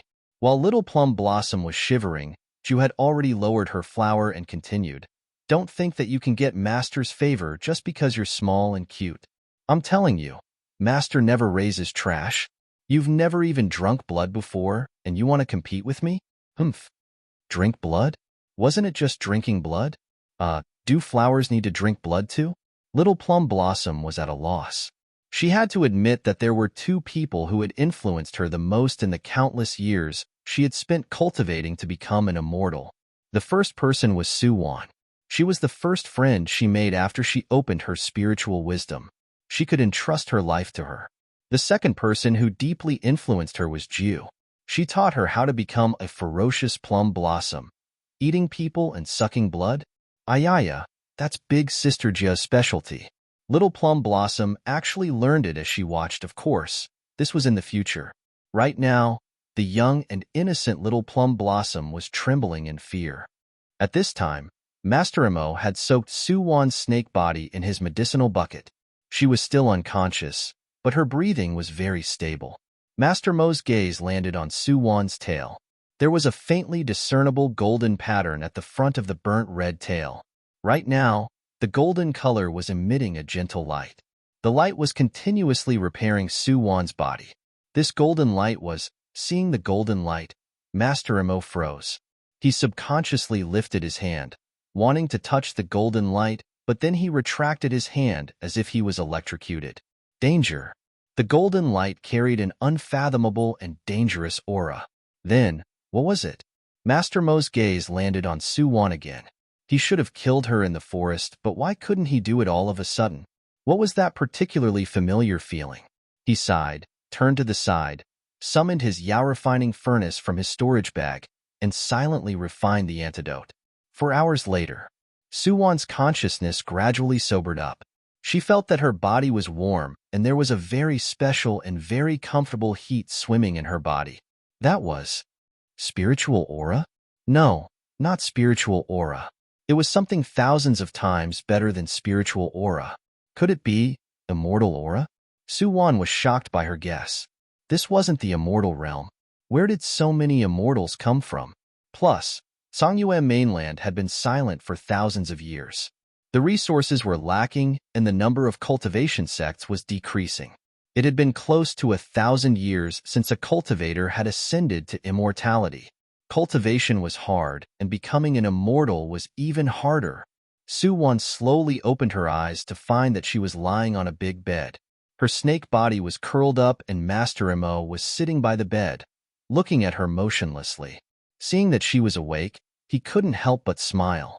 He lifted his hand and placed a blood-red medicinal pill in front of her. Eat this. It's good for you. Su Wan nodded. I'm fine. Su Wan couldn't help but swallow her saliva when she smelled the fragrant spiritual aura coming from the medicinal pill. Such abundant spiritual aura. The people from the medicinal valley were amazing. But why did you save me? Where's Little Plum Blossom? Su Wan wouldn't be fooled by Master Mo's small favors. Her mind was still clear. Although her cultivation couldn't allow her to make a real human voice, she could use her mental power to communicate with anyone a long time ago. Master Imo replied indifferently, I promised her that I would save you. In exchange, I'm going to use her to refine medicine. Hearing Master Mo's words, Su Wan's expression changed. Why was Little Plum Blossom so dumb? She did it for me. Is she dead or alive right now? Su Wan immediately asked a question. Master Imo chuckled. She's still alive. That's good. Su Wan breathed a sigh of relief. Then she moved her body and tossed the pill back into Master Mo's hands. I don't want your pill. You didn't save my life either. Therefore, cancel your deal right now. Master Mo's heart sank. Master Imo looked at Su Wan darkly. You think you have the final say in the medicinal valley? Oh, then you're going back on your word? Are the people from the medicinal valley so shameless? Su Wan sat up and straightened her head. Her red eyes stared at Master Mo's face. How about this? Little Plum Blossom and I will sign a contract and work for you for 10 years. What do you think? Don't tell me that you have to use her as medicine. If you really had to use her, you wouldn't have let her off 10 years ago. 10 years of labor? Master Imo smiled at Su Wan. You're the one who wants to cultivate in my courtyard, right? Do you know how much my medicinal herbs are worth? You can't even buy half a stalk of Ascension Immortal Grass with 10 of them. That's for you. To me, the medicinal herbs in your courtyard aren't as precious as one of my scales. Su Wan lifted her head and replied coldly. Master Imo was speechless. As a snake, was it okay for you to be so conceited? Master Imo didn't expect that Su Wan's joke today would come true in the future. Don't mention using the courtyard's treasures. Even if you used the entire Songyue mainland's treasures, it wouldn't be as precious as one of her scales in his heart. Chapter 390. Far North, Ghost Netherworld Region. Ghost Chi lingered in the main hall of the Ghost Imperial City. The Ghost King sat on the white bone throne, his entire face hidden in black fog. My king, the people in Kunlun Immortal Realm have been mobilized frequently recently. The Ghost Clan spies in the three major sects have sent back news that the three major sects seem to be stepping up the training of new people, and they plan to attack our Ghost Netherworld region soon. The Ghost General, who was covered in black fog, knelt on the ground and reported in a low voice. The Ghost King, who was sitting on the white bone throne, smiled sinisterly when he heard his subordinate's report. His old voice was filled with endless coldness. My son, what do you think of this matter? Hearing the Ghost King's call, a slender figure slowly emerged from the endless darkness. The black fog dissipated, revealing an extremely evil and devilish face. He was as handsome as a god, but he had a pair of dark, bloodthirsty eyes that contained endless viciousness. Father, please allow me to leave the ghost realm with Ziyi and go to Kunlun to investigate. It was a cold male voice, sexy and alluring. Hearing his son's words, the Ghost King laughed 3 times. Ha ha ha. Good, good, good. Go ahead. Remember to return with a full load on this trip to the human world. Yes, I will not let you down. As he spoke, the slender figure was shrouded in black fog again and slowly disappeared. When he appeared again, he was already in another hall. Your Highness. Seeing his figure appear, a ghost cultivator in purple clothes immediately ran to him respectfully. Ziyi, a ghost cultivator in the Golden Elixir realm, was also one of the best among the young ghost cultivators in the Ghost Netherworld region. Pack up and leave the ghost realm with me. Also, don't call me your highness outside. Yes, young master. Looking at the back of the ghost realm's prince, Z lowered her eyes, and a deep light flashed in her purple eyes. Could she finally leave this damn place? Where were the others? Z didn't dare to think too much and immediately put away her thoughts. This was the Ghost Netherworld region. What she needed to do now was to play the role of Ziyi. She, who had inherited the original owner's memory, naturally knew that the original owner had a crush on her highness, Yi Cheng. And Yi Cheng, could he be a mission enforcer? Z didn't know, because the current Yi Cheng was exactly the same as the original owner's memory. If he really was a mission enforcer, it could only mean that his acting skills had already reached the pinnacle. As Ziye's mind raced, she did not notice that a pair of cold eyes had been watching her from behind in the darkness. West Sea, Medicine Valley. In the end, Master Imo actually agreed to Su Wan's request. He allowed her and Little Plum Blossom to cultivate here. Of course, at the same time, they had to help Master Imo take care of his medicinal field. When the valiant Jiu saw that her master took in 2 servants at once, she immediately felt her heart suffer 10,000 points of damage. Master, you don't love me anymore. You definitely don't love me anymore. You definitely don't love me anymore, you ugh. Jiu watched as Master Imo tossed out over 10 bloody corpses from his storage bag. Jiu's eyes widened, and all her branches danced excitedly. I knew Master loves me the most. He loves me the most. Imo's expression changed drastically. Imo didn't know what to say. As she spoke, her twigs danced wildly, rolling up the 10 or so bloody corpses and throwing them onto her flower plate. Little Plum Blossom hid behind Su Wan and covered her eyes with 2 flower petals. Seeing the bloody scene and the blood splattering everywhere, Little Plum Blossom hid behind Su Wan. Too cruel, too bloody, It didn't seem like much. Su Wan didn't look at Jiu's expression. She just stared at Master Imo strangely. He looked so gentle, but why did she feel a trace of tyranny from him just now? Was it an illusion? No, it didn't seem like it. Could he be mission enforcer? These 3 words flashed through Su Wan's mind. She herself had become a little snake without memories. This was the worst situation, but it was also the best, because she had no past, no family, no memories. She had to rely on herself to shape everything. What about other people? They inherited the original body's memories, so they had to act according to the original body's lifestyle. They had to wrap themselves up tightly and act flawlessly. After all, no one knew where their enemy was. Furthermore, this was the cultivation world. and things like possession were common. If you behaved too strangely, not to mention the mission enforcers, even your fellow apprentices or elders in the sect would quickly become suspicious. At that time, your situation would be even worse. Therefore, was Master Imo a mission enforcer? Or was he a strange person that people couldn't figure out? Su Wan's gaze flickered. She knew that she had to be careful. Even if Master Imo wasn't a mission enforcer, the Medicinal Valley was definitely a map that the protagonist would visit. There must be one or even more mission enforcers hidden here. What she needed to do was to lower her presence and work hard to cultivate so that she could transform into a human as soon as possible. Just like that, Su Wan and Little Plum Blossom settled down in Master Mo's courtyard. Their residence was Jia's enormous body. Jiu was speechless. Not only did you guys steal my master, but you're also using my branches as your bed? Sniffle. Jiu is so pitiful. No one loves me. I want to eat people. But a month later. Right. Little Plum Blossom is so smart. Sister Jiu, human blood can make my color brighter. I like it. Humph. Jiu immediately waved her branches and leaves. Of course. In the future, you and Little Snake will follow me. I'll eat meat and you guys drink blood. We'll definitely live a carefree and happy life. Su Wan was speechless. So, Jiu, what have you done to Little Plum Blossom in just a month? Su Wan was a bit speechless, but she was a bit happy inside. Little Plum Blossom had a new friend.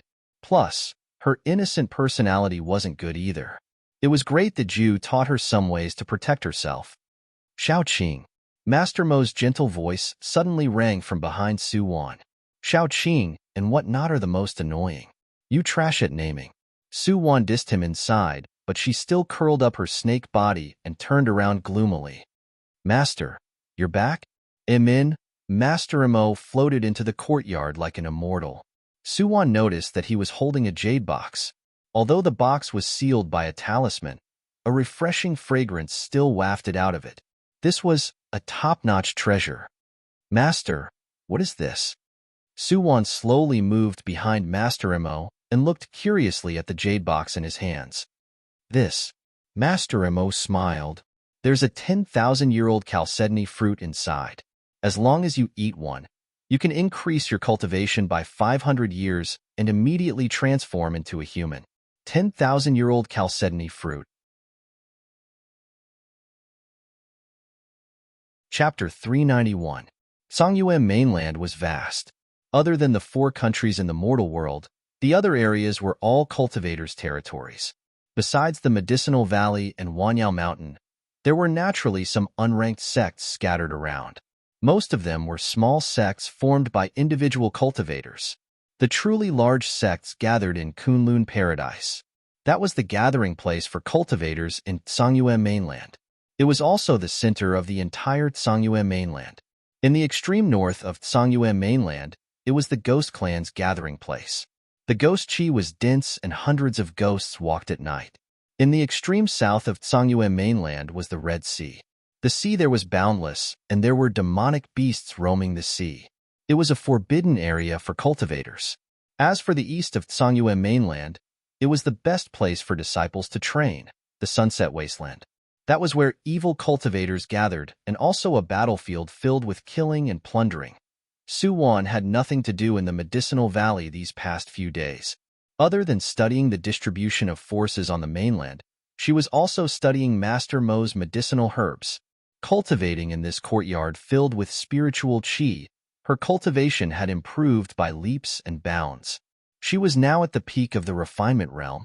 If she had a foundation establishment pill or other spiritual medicine, Su Wan was confident that she could break through to the foundation establishment realm. Seeing Master Imo bring back a 10,000-year-old chalcedony fruit, she would be lying if she said she wasn't moved. But Master Mo's cultivation was unfathomable. Su Wan suspected that he had entered the nascent soul realm or even higher. She wasn't his opponent at all. Seeing Su Wan's scarlet eyes darting around, Master Imo smiled faintly. Xiao Qing, do you want to eat it? I do, but I'm afraid I can't afford such a precious treasure. Su Wan shook her head softly. Master Imo smiled faintly hearing her words. That's right. I spent a lot of effort to get this chalcedony fruit. It's used to save someone's life. That's right. Saying this, Master Mo's gaze gradually softened. One person, Suwon, froze. Master Mo was a rare poison doctor in the Medicinal Valley. Everyone in the Medicinal Valley respected and feared him. In this huge valley, Suwon really didn't think that Master Mo had too much contact with anyone. However, Ju seemed to have mentioned something. She said that there was a cultivation room in Master Mo's room, and there seemed to be an ice coffin inside. The person Master Mo wanted to save was in the coffin? Who could it be? The 10,000-year-old chalcedony fruit could revive the dead and regrow flesh and bones. It was such a waste to give such a precious thing to one person. Suwon secretly sighed in her heart. Damn it, after you guys finish eating the meat, let me drink some soup. I don't need much. As long as I can bite it once, I can gain 500 years of cultivation. 500 years. No, I have to think of a way. As the saying goes, seeking wealth amidst danger. Suwon thought about how to get a little bit of the 10,000-year-old chalcedony fruit from Master Mo without arousing his suspicions. At this time, Master Mo had returned to his room. He carefully opened the door to the secret room with the jade box. What appeared before him was a simple and clean cultivation room. There was a transparent ice coffin in the middle of the room. This was refined from the East Sea's 1,000-year-old ice. It could protect a person's body and consciousness for thousands of years. Master Mo slowly walked to the ice coffin. Through the light blue ice, he could faintly see a person's silhouette inside. It was a girl who looked like she was 7 years old. Master Mo stared at the girl in the coffin. In his mind, certain memories became clearer and clearer. Brother, carry me. Brother, you're the best. Brother, I don't want to die. That's right. The person in the coffin was Master Mo's sister. She had been sleeping here for decades, and her appearance was still the same as when she was 7 years old. Sister. It was a strange yet familiar word that made people feel close. Master Mo opened the ice coffin and then took out the 10,000-year-old chalcedony fruit from the jade box. The crystal-clear fruit emitted an alluring fragrance. Hesitation flashed across Master Mo's jade-like face as he held the chalcedony fruit. For some reason, he suddenly thought of the little green snake's eyes filled with endless desire. Those eyes. Master Mo sliced off a piece of the fruit and placed it in the jade box. Naturally, he placed the rest by his sister's lips. He used his chi to guide her so that she could slowly eat the fruit. Not long later, the girl in the ice coffin's face had some color. The 10,000-year-old chalcedony fruit lived up to its name. However, she had been in a deep sleep for too long. She wouldn't be able to wake up anytime soon. Master Mo turned and left the cultivation room. After the door closed, a black shadow darted to the side of the ice coffin. Cough. This shadow was none other than Suwon. Master Mo seemed to be absent-minded just now. Suwon took advantage of this and entered the cultivation room. Then she concealed her aura and carefully hid. Thankfully, this was his home, so Master Mo didn't seem to be too vigilant. Plus, when he left in a hurry, he didn't use his divine sense to scan the entire room. This allowed Suwon to smoothly pass. At this time, Suwon's entire snake body had drilled into the ice coffin and wrapped around the little girl's body. Feeling the aura of the 10,000-year-old chalcedony fruit, Suwon slightly hesitated. This girl looked similar to Master Mo. Could she be his sister? After all, Suwon had never heard that Master Mo had a cultivation partner. A single dog that didn't even have a cultivation partner naturally wouldn't have a precious creature like a daughter. Feeling the little girl's aura becoming more and more stable, Suwon couldn't help but mutter inside, "You won't be able to use all of this anyways. Why don't you give me some? If I don't die in the future, I'll naturally repay you and your sister." Thinking like this, Suwon already lightly blew a mouthful of air at the little girl's lips. Immediately, the fruit essence that had yet to be absorbed transformed into a light green spiritual energy that wrapped around Suwon and the little girl in the profound ice coffin. The millennium-old chalcedony fruit's effects were too overbearing. By the time Suwon felt her body heating up and about to explode from the overflowing spiritual aura, she couldn't stop anymore. An endless stream of spiritual chi filled every corner of the cultivation room. By the time Master Mo returned to the cultivation room with a cold expression, he only saw a light green cocoon. It was still expanding, as if it was going to fill up the entire space. A cold glint flashed in Master Mo's eyes. He placed his palm outside the cocoon, and the overflowing spiritual aura immediately entered his body through his palm. Slowly, the cocoon calmed down. Master Mo looked at the two vague figures inside the cocoon and couldn't help but furrow his brows. As expected, she was a restless little snake. So much for leaving her a piece of the fruit, planning on refining it into a pill for her. If it wasn't someone with a special bloodline, normal cultivators wouldn't be able to enjoy such a treasure, let alone a little snake in the refinement realm. Thinking of this, Master Mo's gaze darkened. Chapter 393.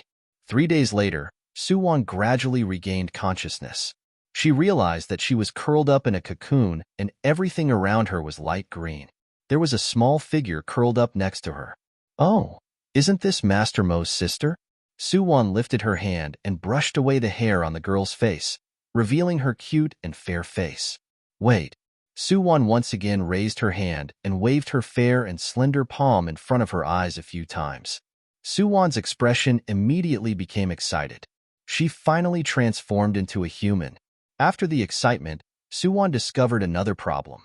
Nanny, she wasn't wearing anything right now. Suwon turned to look at the tiny emerald green scales that had fallen off her body. She silently chanted a few spells, and the scales immediately connected together, transforming into an emerald green dress that covered Suwon's body. She was actually at the peak of the foundation realm. Plus, there was still some emerald green medicinal power in her dantian that hadn't taken effect yet. She probably had to wait until she entered the golden core realm before it could take effect. This 10,000-year-old chalcedony fruit was really good. At this moment, the entire cocoon shook and cracked. From a certain direction outside the cocoon, a terrifying murderous aura could be felt. Suwon subconsciously pulled the unconscious little lowly up. The moment the cocoon shattered, Master Mo's figure appeared in front of Suwon. The two just stared at each other quietly. Purple poisonous mist rolled around in Master Mo's palm, while Suwon smiled coquettishly. She held a sharp scale and strangled the little lowly's neck. Master, what are you doing? Let go of her. Master Mo looked at Suwon coldly, the poisonous mist in his palm becoming more concentrated. Was she planning on revealing her true self? Master, you can poison a large group of cultivators just by moving your fingers. I'm really scared of you. I don't dare to let go. Suwon revealed a scared expression. How about this? Master, have Ju send me and Plum Blossom out of the medicinal valley? When we cross the West Sea and arrive at the Kunlun Fairyland, I will ask Ju to send your sister back. Don't worry, we demons are very particular about honesty. Integrity? Master Mo smiled in disdain. You've already lost your credibility here. Do you think I'll still believe you? You will. Why don't you try? This is a life we're talking about. You don't want your sister, whom you've spent so much effort to save, to die like this, do you? While speaking, Suwon had already slowly released her demonic power, the scales in her hands flashing with a dark green radiance. A poison cultivator against a venomous snake. What an interesting battle. It was a competition of who was more venomous. The effect of the 10,000 years old chalcedony fruit exceeded Suwon's expectations, causing such a big trouble. But Suwon didn't regret it now. Cultivators were existences that fought against the heavens and seized the fortune of heaven and earth. Compared to human cultivators, it was much harder for demonic cultivators to cultivate. If she hadn't absorbed so much of the chalcedony fruit's medicinal effects, Suwon didn't know when she would have entered the golden core realm. But now, she was at the peak of the foundation realm. She was just one step away from the golden core realm. You really think you can leave the medicinal valley? Master Mo narrowed his eyes at the woman in front of him. She wore a long green dress, but she wore a confident smile on her cold face. As long as you're willing to let us go, I'll be able to leave the medicinal valley safely. Such firm words, such cold eyes, and such a tone. Master Mo was dazed and his gaze dimmed. Okay, I'll agree to your conditions.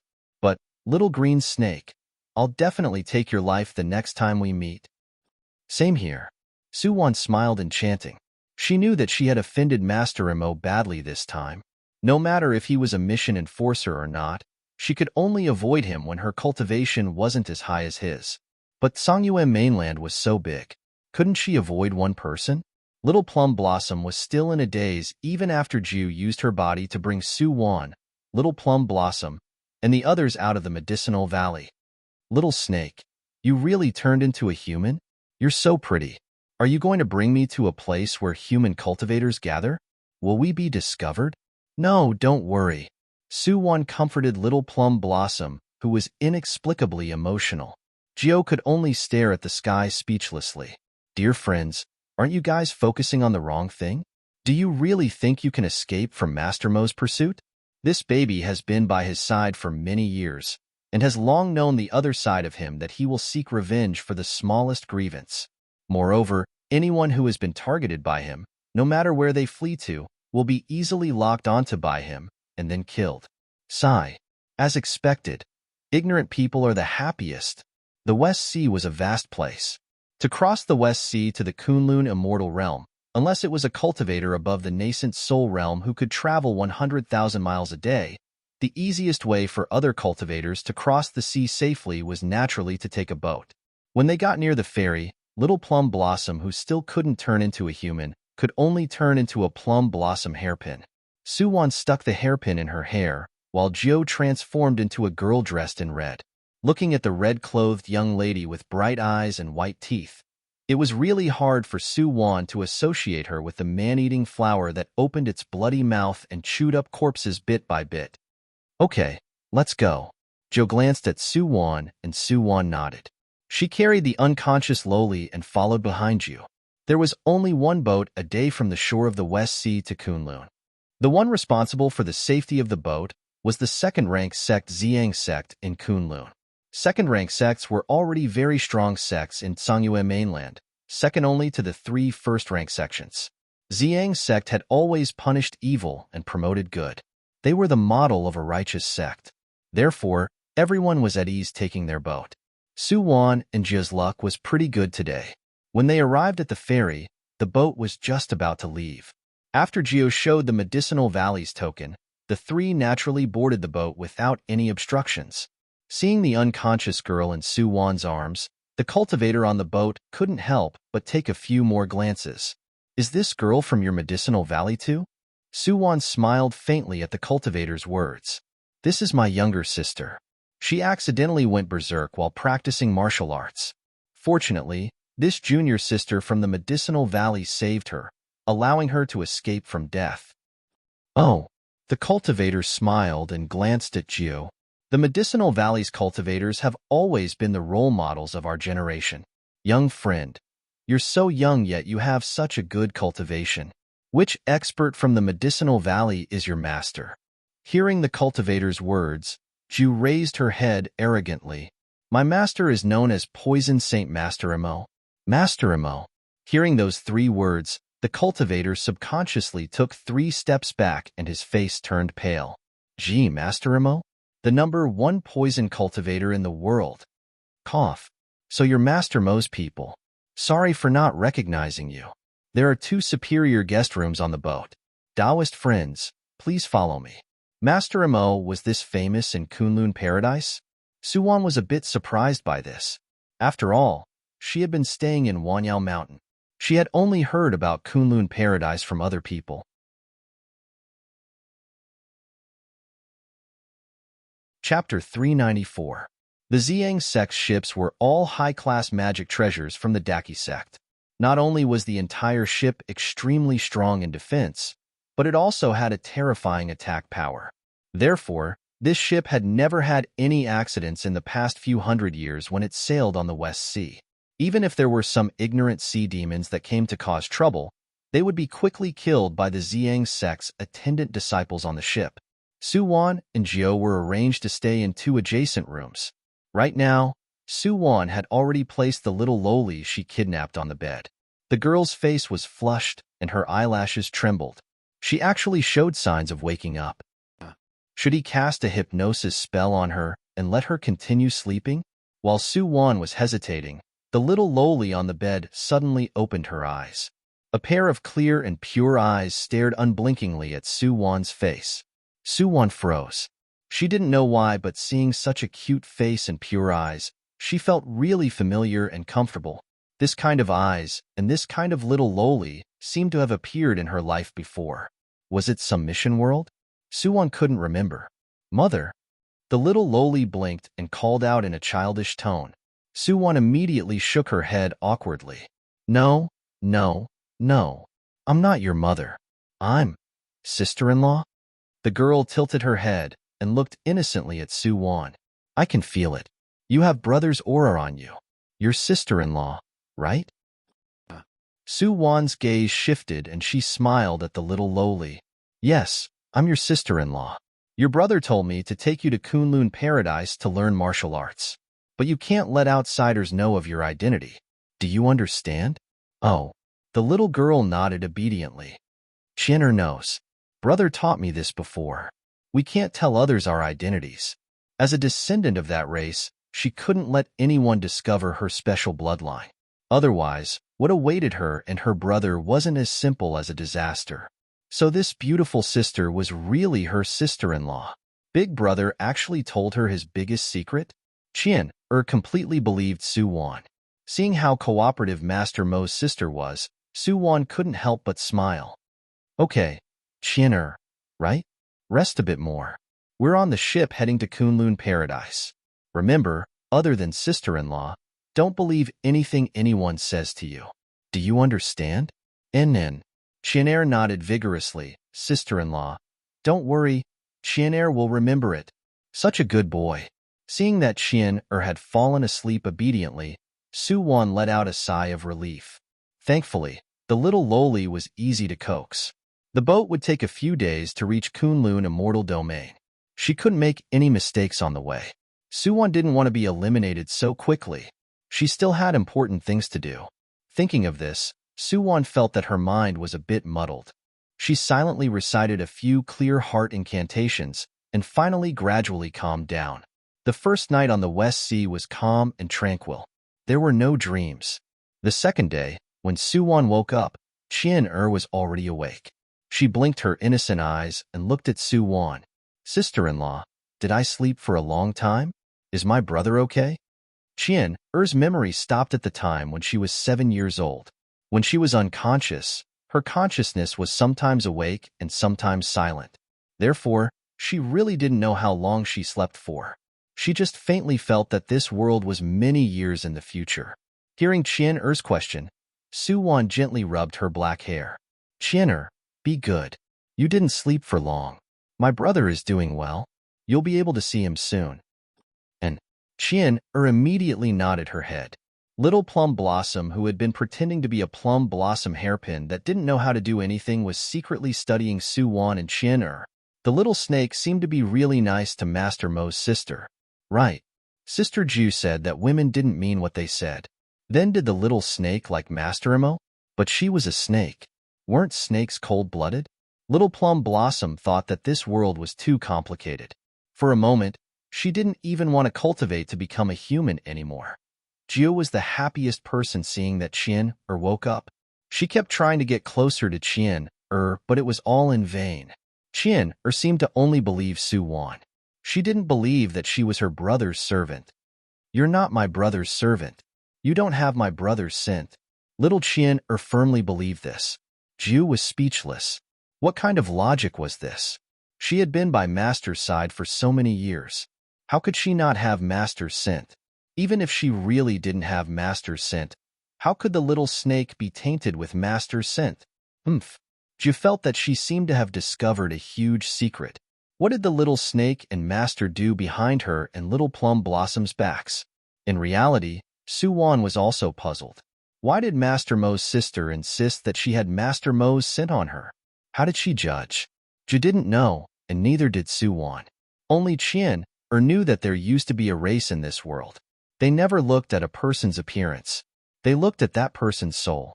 Although Chin-er had been unconscious all these years, her consciousness was still there. She could feel her brother's soul. Although his soul had fluctuated violently 10 years ago, Chin-er knew that her brother was her brother. But this green-clothed girl had her brother's scent engraved in her soul. Qian remembered her father saying that only when two people saw each other as the love of their lives would their scents fuse with each other and be engraved in the depths of each other's souls. There was no mistake about this. Therefore, little Qian, who Jiu thought was a complete mess, was actually the one who saw through everything the most. Facing little Qian's resistance, Jiu gave up in the end. Anyways, the little snake and little plum blossom were going to go far away once they reached Kunlun Paradise. She just had to bring this little ancestor back to report. As for the rest, she couldn't be bothered with them. On the third day of the voyage, they were attacked by a group of ferocious sea demons. While fighting against the sea demons, the cultivators on the ship rescued two wounded cultivators from the sea. Miss Jiu. Knowing that Jiu came from the medicinal valley, the attendant immediately found her and respectfully invited her to the lower cabin to check on the two injured people. Jiu could only agree to this, but as a domineering man-eating flower, she only knew how to eat people. How would she know how to save people? However, now that she was on this ship, it was hard for her to back down. If she were to deny her identity now, she and the little snake would definitely be suspected by everyone. They might even be thrown into the West Sea to be fed to the sea demons. Just thinking about it was terrifying. Little snake, you have to help me. You're so close to the master. You must know how to save people, right? Jiu brought Su Wan to the lower level of the ship, secretly transmitting her voice as they walked. Su Wan, what do you mean I'm so close to the master? He wants to kill me. Are you blind?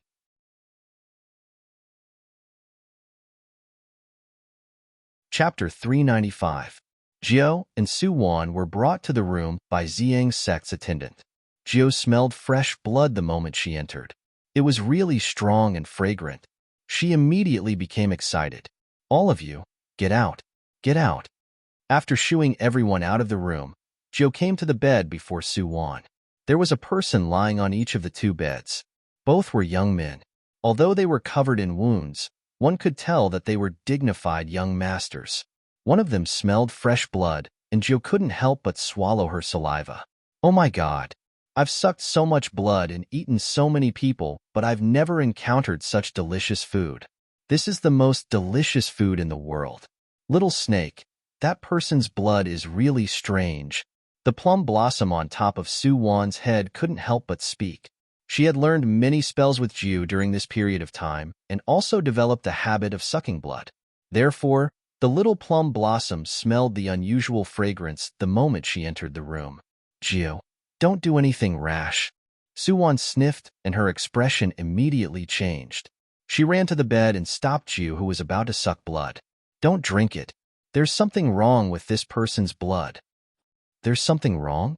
Jiu froze. Su Wan carefully examined the young man on the bed. He looked like he was in his early 20s. Looking at his attire, he should be a disciple of a small sect. Su Wan lifted the man's sleeves to check his pulse. His pulse was stable, and so was his breathing. Why was he still unconscious? The moment Su Wan looked down, she saw something similar to a tattoo on the man's wrist. Tattoo? Su Wan's pupils shrank. She lifted her wrist, and there was a golden tattoo on her wrist. It looked like a golden bracelet. What was this tattoo? Why did it appear on her arm? Su Wan was somewhat confused. She closed her eyes and carefully recalled, but she could only vaguely remember that this golden tattoo should be a bracelet. This was given to her by a friend she met in a certain mission. Su Wan couldn't remember the other details clearly. A bracelet could become a tattoo? Then could the small cauldron tattoo on the man's wrist be a magic weapon? Su Wan's gaze turned complicated. Could this man be the main character? Or the male lead? While Su Wan was deep in thought, Jiu kept licking her lips. I'm so hungry. I want to drink blood. I can't take it anymore. While Su Wan was in a daze, Jiu quickly leaned over, her face almost sticking to the man's face. Just one sip will do. Just one sip will do. She licked her lips and was about to move her lips down to find the artery on the man's neck when the man on the bed suddenly woke up. The man didn't see the situation clearly after he woke up. He instinctively wanted to get up, but his face collided with Jia's. Dove, sob, my first kiss is gone. Su Wan. Ahem. Baffled, Han Yu looked at the girl in red lying on the bed with a wronged expression and the cold woman in green. He scratched his head and said awkwardly, "Did you guys save me? What is this place? Where is senior brother Yuan? Is he all right?" "Shut up. Why do you have so many questions? You stole my first kiss. I'm going to kill you. No, I'm going to eat you." Jiu bared her fangs and brandished her claws, pouncing on Han Yu. "Okay, don't mess around." Su Wan waved her hand and pulled Jiu behind her. She warned her in a low voice, "Do you not want to return to the medicinal valley?" Jiu, okay. I'll endure it for now. In the future, I'll find a chance to take revenge on this damn brat." At this time, Han Yu's gaze gradually cleared up. He also recalled that when he lifted his head, he seemed to have touched the girl's lips. They were really soft. Thinking of this, his expression turned awkward. Apart from holding hands with Sister Ruoxue, he had never had such intimate contact with any other woman in his life. What should he do? While Han Yu was in a dilemma, Su Wan said indifferently, "You're on Xiang's sex ship, just like us. Xiang's sex people saved you. Is senior brother Yuan you're talking about him?" Saying this, Su Wan pointed at the man on the other bed. The man was still unconscious. Han Yu immediately looked to the side hearing Su Wan's words. As expected, he saw the unconscious Yuan Shao. He secretly sighed in relief. Thank God, thank God.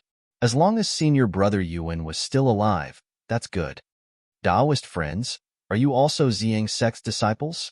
Actually, with Han Yu's current cultivation, he had already heard Su Wan mention the words medicinal valley, but he didn't dare to ask directly. He could only take a roundabout way and ask about their origins. "We're just passengers. We're not from Xiang's sect." Su Wan smiled and replied, "May I ask which sect you two are from? How did you end up on the West Sea?"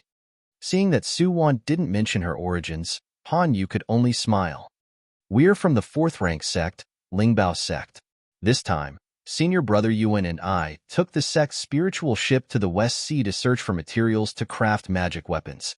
In the end, our ship was attacked by a group of sea monsters. Senior brother and I were separated from the others." Lingbao sect? The 4th rank sect that specialized in refining weapons? There weren't many sects that refined weapons in Songyue mainland. Other than the famous Daki sect, Lingbao sect was considered a rather famous refining sect. However, it was said that the old ancestor of Lingbao sect had an eccentric temperament, and there were many rules in the sect. A lot of potential refining masters were poached by Daki sect or other sections. Now, Lingbao sect could only fall to the awkward position of a 4th rank sect. Refining weapons, small cauldron. Su Wan narrowed her eyes. It seemed like she really encountered an incredible person this time. At this time, Jia, who had been doing nothing, walked over to another person's bed. She looked at the unconscious man on the bed and poked his face out of boredom. In the next second, the man who was supposed to be unconscious suddenly grabbed Jia's wrist and a murderous spiritual aura headed for her face. Danger.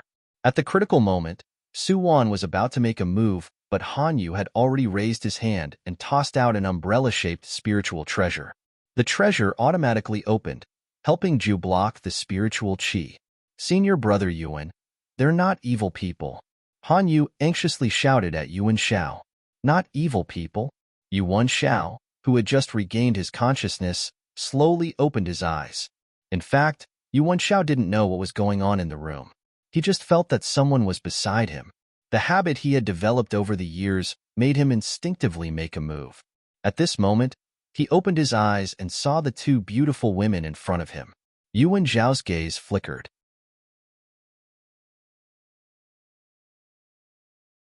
Chapter 396. Senior brother Yuan. Seeing that Yuan Shao had woken up, Han Yu immediately jumped off the bed and walked to his bedside with a concerned expression. How do you feel? Yuan Shao gently moved his limbs. Good, good. Junior brother Han, are you okay? Su Wan's teeth ached seeing this brotherly respect. When they were rescued, they were said to be on the verge of death. How could they be alive and kicking in such a short amount of time? This didn't make sense. Did the people from Xiang's sect see wrongly? Or was there something fishy going on with these two? Su Wan stood by the side and didn't dare to say anything. After all, these two were really strange. They might even be mission enforcers. Since you two have woken up, we won't disturb you anymore. Suwon was silent for a moment and was about to leave when Han Yu turned to look at her and Jia. It's fate that we met. I'm Lingbao Sec's Han Yu. This is my senior brother, Yuan Xiao. How should I address you? I'm Xiaoqing. She's Jia. Suwon replied faintly while Jio snorted coldly at the side. TSK, Xiaoqing, ignore him. Let's go. Saying this, Jio dragged Suwon outside while Han Yu stared blankly at the two. Ahem. Yuan Xiao chuckled as he clutched his chest. Junior Marshal Brother Han, did you offend Lady Jiu? She seems to be hostile towards you. Han Yu scratched his head awkwardly again. When I just woke up, I accidentally kissed her. Men and women shouldn't touch each other. It's normal for her to be angry. Yuan Xiao was speechless. As expected, the male lead's life couldn't be replicated by ordinary people. He could obtain treasures when he was in danger. He could meet beauties when he was injured. If there was a bag of spicy gluten next to him, Yuan Xiao would definitely eat a few bites to calm down. Senior brother Yuan, that sunken ship? Shu, hearing Han Yu mention the shipwreck, Yuan Xiao immediately raised his hand and set up a soundproof barrier. Then, he looked at Han Yu with a serious face and said, Junior brother Han, don't mention the shipwreck again. When we return to the sect, you and I must say that everyone was attacked by a group of sea demons and unfortunately died. As for the underwater cave, this is your own good fortune. Don't mention it again, in case others find out and covet it. Hearing Yuan Zhao's words, Han Yu nodded solemnly. Then, he couldn't help but despise himself in his heart. Senior brother Yuan was so good to him, yet he was still suspicious of him. He really shouldn't have. Seeing that Han Yu was looking at him with more sincerity, Yuan Xiao couldn't help but feel relieved. Damn it, meeting this extremely suspicious male lead who has been at the bottom of society since he was young. He had to give it his all. With his cultivation, he almost died at the bottom of the West Sea this time. Luckily, our male lead has great luck and was able to meet Zhang Sek's ship. He even met two outstanding beauties. TSK, TSK, TSK, this is really a case of comparing people to people and comparing goods to goods. You have to throw them away. While Yuan Xiao was thinking about how to get the male lead to accept him as his trusted aide, Suwon and Jiu had returned to the upper cabin. Knowing that the two Taoist friends were fine, the Zhang Sek's attendant looked at Jiu even more respectfully. The Medicinal Valley's people lived up to their reputation. Not only could they not see through their cultivation, but they also had such great medical skills at such a young age. It was naturally worth befriending people like them. By the time they returned to the cabin, Qian had already fallen asleep. She had just woken up and her soul power was still too weak. Therefore, she slept more than she was awake. This saved Suwon a lot of trouble. Jio, can you tell the cultivation of those two people? Suwon turned to ask Jio. Jio's expression turned serious for the first time. I couldn't. Their cultivation should be much higher than ours. That's right. Han Yu and Yuan Xiao's cultivation was higher than Suwon and Jia's. Han Yu was in the middle stage of the Golden Core realm, while Yuan Xiao's cultivation was on par with Han Yu's. The two were outstanding inner sect disciples of Lingbao sect. It wasn't strange for them to have this kind of cultivation. Compared to human cultivators, demon cultivators' cultivation speed was much slower. But at the same time, demon cultivators could defeat opponents of higher realms. In other words, if Suwon, who was at the peak of the Foundation Establishment realm, encountered a human cultivator at the beginning stage of the Golden Core realm, she might not be able to completely crush them, but it was still easy for her to win. But against a middle stage Golden Core realm, she didn't have much of a chance of winning. After all, her cultivation foundation wasn't stable yet. Plus, she didn't have an inheritance. Strictly speaking, she could only be considered an itinerant cultivator. Compared to the disciples of the proper sects, there was a huge difference in cultivation. It seemed like she really should find a sect in Kunlun Paradise and join it. Thinking of this, Suwon couldn't help but lift her wrist to look at the golden tattoo on her wrist. Not only did this tattoo contain a terrifying aura, but it could also help her conceal her demon aura, making people unable to recognize her true identity. This was also why Suwon dared to go to Kunlun Paradise fearlessly. But Little Plum Blossom was different from her. Her cultivation was lower than hers, and she didn't have a magic treasure that could conceal her aura like Gio and her. Why couldn't the human cultivators discover her? Suwon had thought about it from the start. If someone discovered Little Plum Blossom's existence, she would lie and say that she was her demon pet. But what Suwon didn't expect was that none of the cultivators on the boat noticed Little Plum Blossom's existence. Just what special background did Little Plum Blossom have? There was a trace of doubt in Suwon's heart, but she quickly suppressed it at the bottom of her heart. During the past few days on the boat, Suwon had been keeping a low profile in her room and rarely went out. Chien, and Little Plum Blossom were with her, but Gio couldn't stay idle in the other room. Plus, she felt itchy after not drinking blood for a few days. But thinking of what Master Mo told her before he left, Gio was scared. In the end, she decided to sneak into the kitchen and steal some blood. But when she sneaked into the kitchen, she was still bumped into by someone. The person who bumped into her was none other than the male lead, Hanyu. Hanyu accidentally saw a peerless blacksmithing material in the kitchen that was mistaken as a kitchen knife.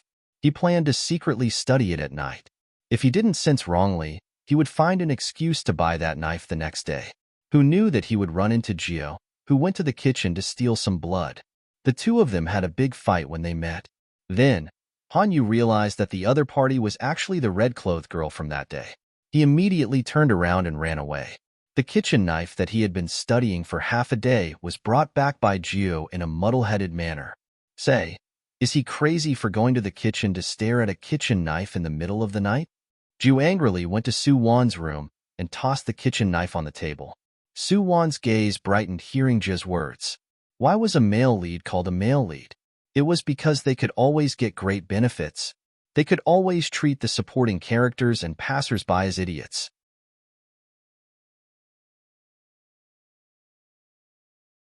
Chapter 397. This is a golden flame crystal. While Suwon and Gio were in a daze, Little Plum Blossom's childish voice rang above Suwon's head. This is a peerless refining material.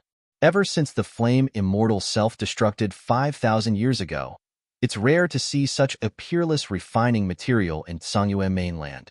Peerless refining material. Suwon was shocked. If she didn't hear wrong, Little Plum Blossom mentioned the flame immortal. Self-destructing and whatnot. This place. Could it be that world? That world, Suwon recalled the legend she read in the information library. Legend had it that a female mission enforcer fell in love with a man in the mission world.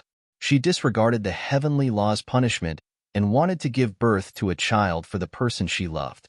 Later on, the female mission enforcer gave birth to a child for the man, but the child didn't escape the heavenly law's punishment. The man lost his wife and child and chose to self-destruct. That man was called the Flame Immortal. But now, she actually came to 5,000 years after the Flame Immortal self-destructed? Why did she choose this world? What was so mysterious about this? Suwon lifted her head and asked softly, Little Plum Blossom, how do you know so much? Do you know anything else about the Flame Immortal? Little Plum Blossom had already transformed into her true form. She floated onto the kitchen knife lightly. The golden flame crystal gave her a very familiar feeling. Just now, some scenes appeared in her mind. I don't know why I know, but I seem to recall some scenes when I see something. This knife contains a complete golden flame crystal. This golden flame crystal was originally going to be used by the Flame Immortal to refine a magic weapon for Jinghong Fairy. Amen. Little Plum Blossom suddenly trembled. I think I saw a woman standing under the red plum tree. She was wearing red and there was a golden bracelet on her wrist.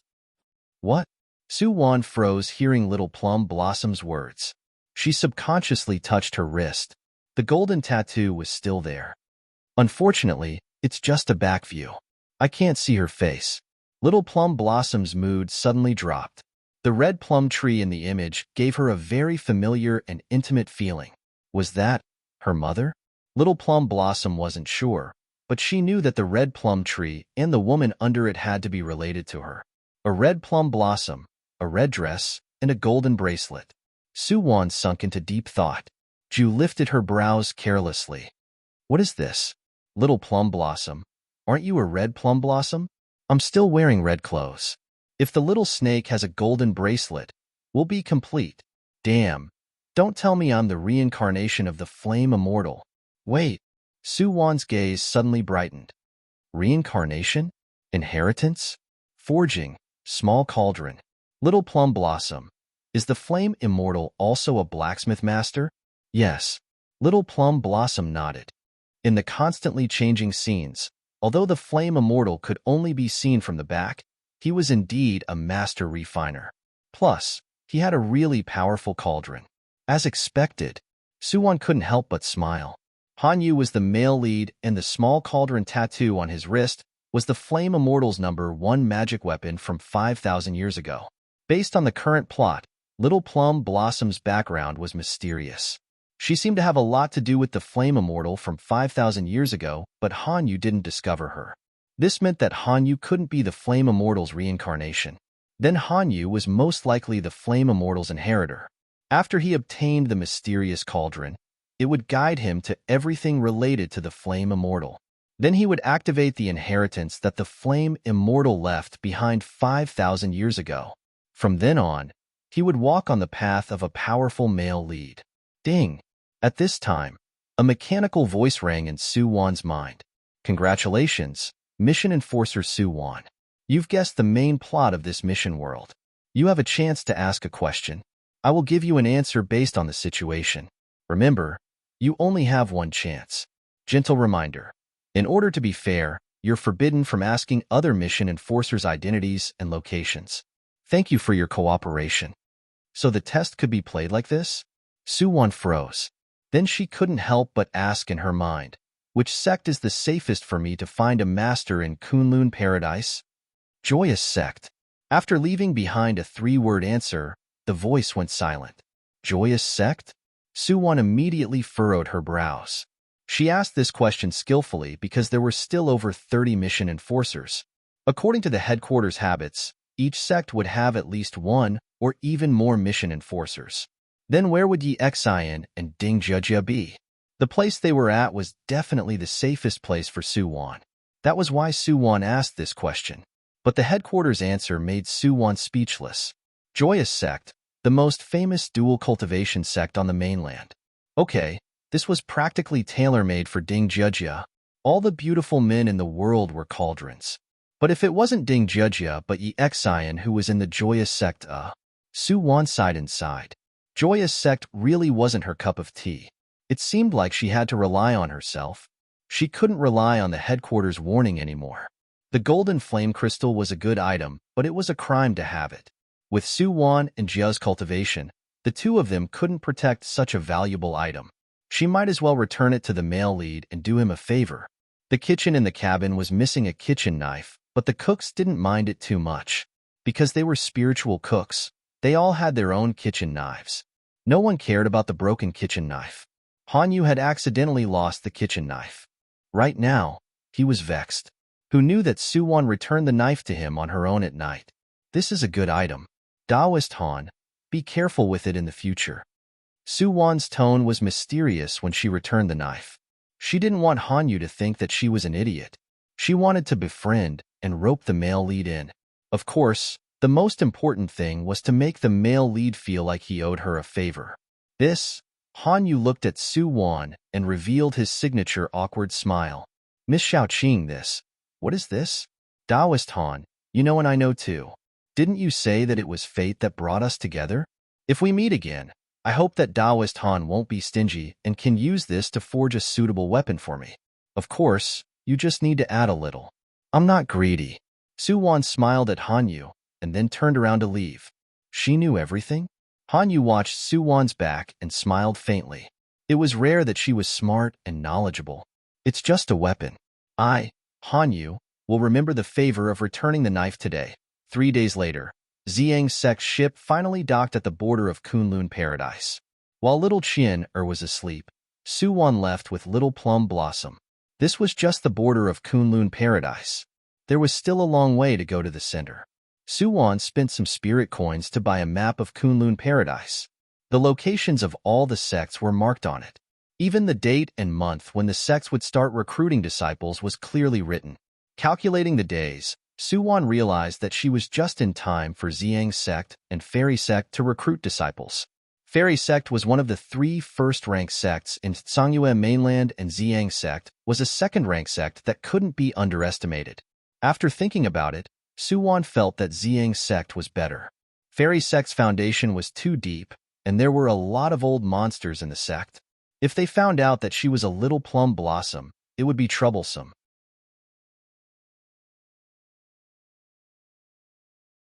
Chapter 398. Xiang sect was located to the north of Kunlun mystical region. It was a large cultivation sect that had been passed down for thousands of years. The sect master was called Xiang Sage. Jinren Ziyang, who was more than 1,000 years old, had an unfathomable cultivation base. The outside world was rumored that he had long surpassed the Mahayana stage and had reached the peak of the tribulation passing stage. However, because there weren't any good seedlings in the younger generation of Jinren Ziyang's sect who could carry the flag, he had been forcefully suppressing his level. His goal was to stay in Songyue mainland for a while longer and carefully cultivate an outstanding successor for his sect. When Suwon and Little Plum Blossom arrived at Flaming Mountain, it was the last day of Xiang sect's recruitment of outer sect disciples. There were a lot of rules when the sects in Kunlun mystical region opened their doors and recruited disciples. The small sects that opened their doors once every 3 to 5 years were lacking people. Large sects usually recruited disciples once every 5 to 10 years. Of course, these so-called disciples referred to those under 16 years old. They had good aptitudes and could be nurtured as elite disciples. All the large sects had a lot of work to do, and the people in the sect couldn't handle it all. Every year, they would open their doors and select some wandering cultivators to join the sect to fill up the logistics. Of course, these wandering cultivators could only become outer sect disciples or outer sect deacons. Only those who had gone through many years of tests or made great contributions to the sect could have the chance to enter the inner sect or even higher. Suwon could only take this path if she wanted to enter Xiang sect. After all, she looked 17 or 18 years old. She couldn't wait another 6 or 7 years for the large sects to recruit disciples again. Inject your spiritual power into this stone. When it was Suwon's turn, the examiner in front handed a piece of spirit storage stone to Suwon. This stone itself didn't have any spiritual power. It was like a small mustard seed space. It could store a person's spiritual power for a long time, and according to the person's cultivation, the spirit storage stone would emit different lights. Suwon held the spiritual stone in her hand. Not long after, the spiritual stone slowly turned from white to yellow, and then slightly orange. Middle stage of Foundation Realm. The examiner seemed to be very satisfied with Suwon's cultivation. That's right. The outer sect disciples they recruited didn't need to be very talented, but their cultivation couldn't be too low either. They liked middle stage, late stage, and peak stage of foundation establishment. Here, this is your number plate. Enter the relay station in the city and check in according to your number. Tomorrow, you will continue with the second round of examination. The examiner gave the number plate to Suwon and then called out softly, "Next." Suwon glanced at her number plate. It was actually 99. It really wasn't a bad number. After entering through the mountain gate, a wide street appeared in front of Suwon. This was Xiang City, which was under the jurisdiction of Xiang sect. It was also the only way to enter and exit Xiang sect. Most of the people living in Xiang City were cultivators and Xiang sect's outer sect deacons. Of course, there were also a small number of mortals living here. They were usually the managers of the mortal world's businesses under the jurisdiction of Xiang sect. Because their ancestors conscientiously worked for the sect for generations, they had the opportunity to live under Flaming Mountain with abundant spiritual power. Suwon followed the disciples' guidance and arrived at the relay station where all the candidate disciples lived. She took out her number plate, and the servant respectfully invited her to the second floor. Taoist friend, this is your room. Our Xiang city has strict rules. Please don't casually walk around after nightfall. Tomorrow, the examiner will bring everyone to the second round of examination. After exhorting Suwon in a formal manner, the manservant quickly left. Suwon played with the number card in her hand and pushed open the door to enter the room. At this time, The door to the room 98 next door suddenly opened and a young man wearing a black robe appeared in front of Su-won. "Hello. Are you also here to take the exam to become an outer sect disciple?" The man's voice was really deep and charming. Su-won looked at his charming face and nodded softly. "Amen, yes.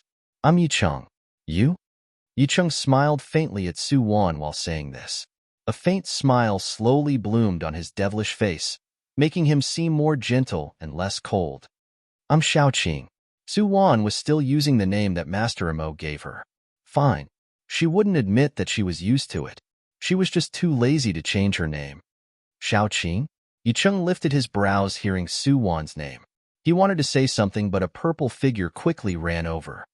"Master, I've ordered all the dishes you wanted. It's time to eat." Imin, Yicheng nodded and then smiled at Su-won behind him. "I'm going to eat. Good luck." Amen, Su-won responded and then turned to enter her room. "Master." Ziyi felt Su-won enter the room and then turned to look at Yicheng. "Master, is there a problem with that female cultivator?" "No. I just thought she looked cute, so I wanted to greet her." Yicheng muttered to himself. As he spoke, the corners of his lips curled up into a joyful smile. Hearing his words, Ziyi didn't say anything else, but he was cursing in his heart. Yicheng had always been cold and afraid of trouble. Why would he greet someone for no reason? It seemed like he needed to pay more attention to Yicheng's changes, deep into the night. Right now, Su-won and Little Plum Blossom were in a deep sleep at the inn in Xiang City. She didn't know that Qian, and Jiao were being chased by a large group of people in a mountain, far away from Flaming Mountain. "Sister Jiao, I can't run anymore." Little Qian's face was pale and she panted, sitting on the grass. "Ah, my little ancestor." Seeing that Qian was about to give up on running, Jiao glared and transformed back into her original form. Under the night sky, a giant red man-eating flower wrapped around Qian's slender body and started running. "Damn, what kind of sin did I commit?"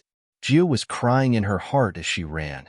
That day, after Su-won left with Little Plum Blossom, Qian had been in a deep sleep. She probably needed a long time to wake up. Jiao finally got out of the medicinal valley and suddenly wanted to play around. She placed Qian in an inn near the ferry and then strolled around the nearby town. When the sun set and Jiao returned to the inn, she discovered that Qian was gone. Because the ship back to the medicinal valley would only depart the next day, Jiao was sure that Qian didn't return to the medicinal valley. Then where did she go? Did she chase after Little Snake and Little Plum Blossom? Needless to say, Jiao guessed correctly at the crucial moment. However, although Qian wanted to find Su-won and the others, she couldn't tell the direction. Therefore, she headed towards Tai sect. Jiao asked around for Qian's whereabouts. Thankfully, the little loli was quite recognizable. Jiao found Qian after 3 days. At this time, the little loli had already fainted by the side of the road.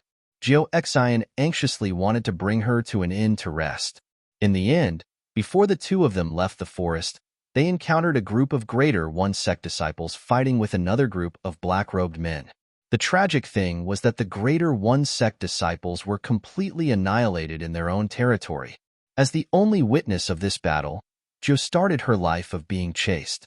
Of course, she still had to bring Qian, this little burden who was in a coma for a while. Jiao was speechless.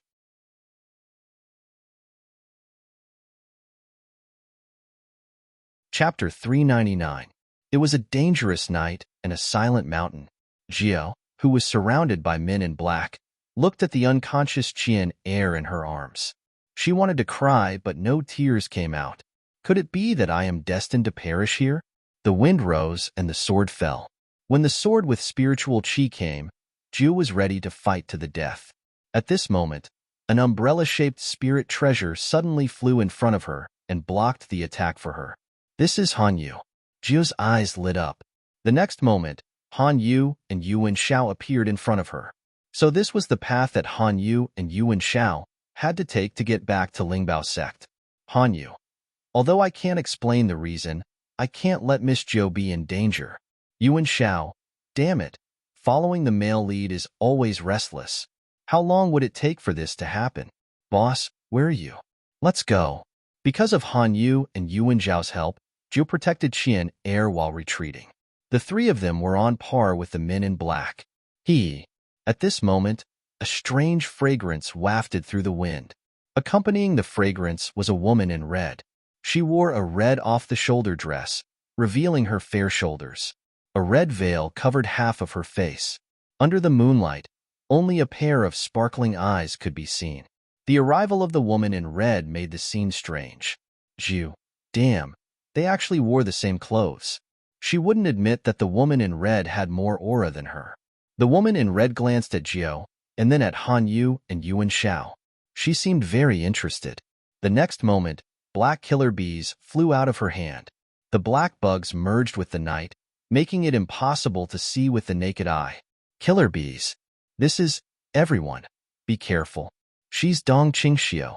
Yuan Shao had already guessed the identity of the woman in red. Joyful Gate Saintess, Dong Qingxiu.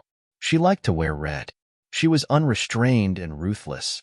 The most difficult thing to guard against was that she kept a large group of killer bees.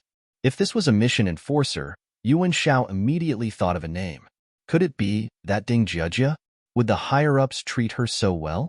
While Yuan Shao was distracted, the killer bees were already right in front of him. Senior brother Yuan, be careful. On the side, Han Yu immediately took out a few of his newly refined protective magic treasures, but under the attack of the killer bees, they only lasted for a few seconds.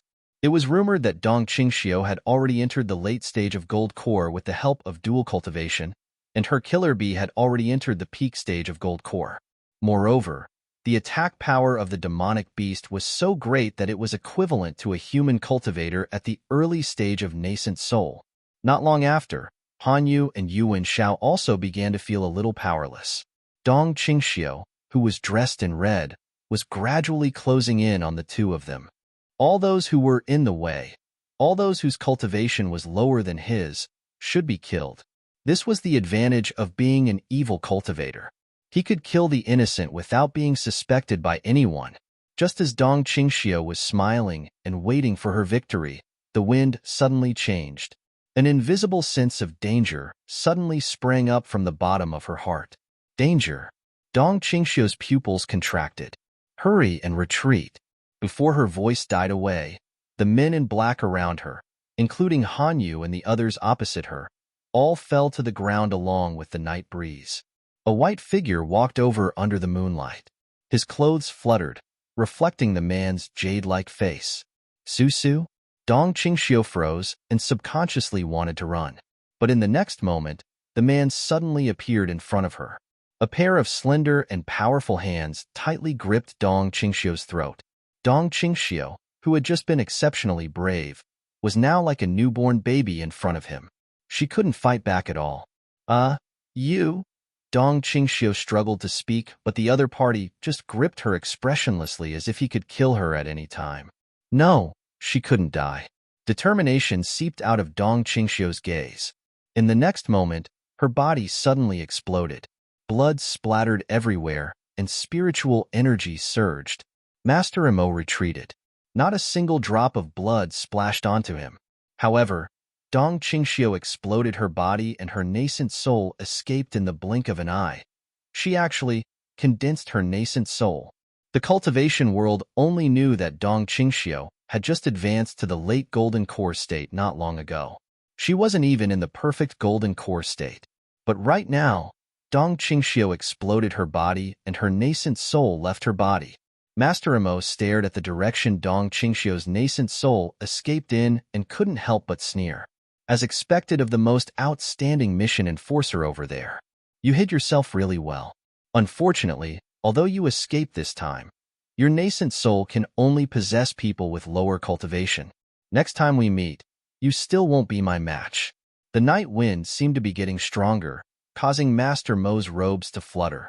He turned around and looked at Jiu, Little Qian, Yuan Shao, and Han Yu, who had also fainted. In the end, Master Mo's gaze landed on Yuan Shao. He walked up and flicked his sleeves. Yuan Shao's eyelashes trembled, and he furrowed his brows. Wake up. Master Emo kicked Yuan Shao harshly a few times.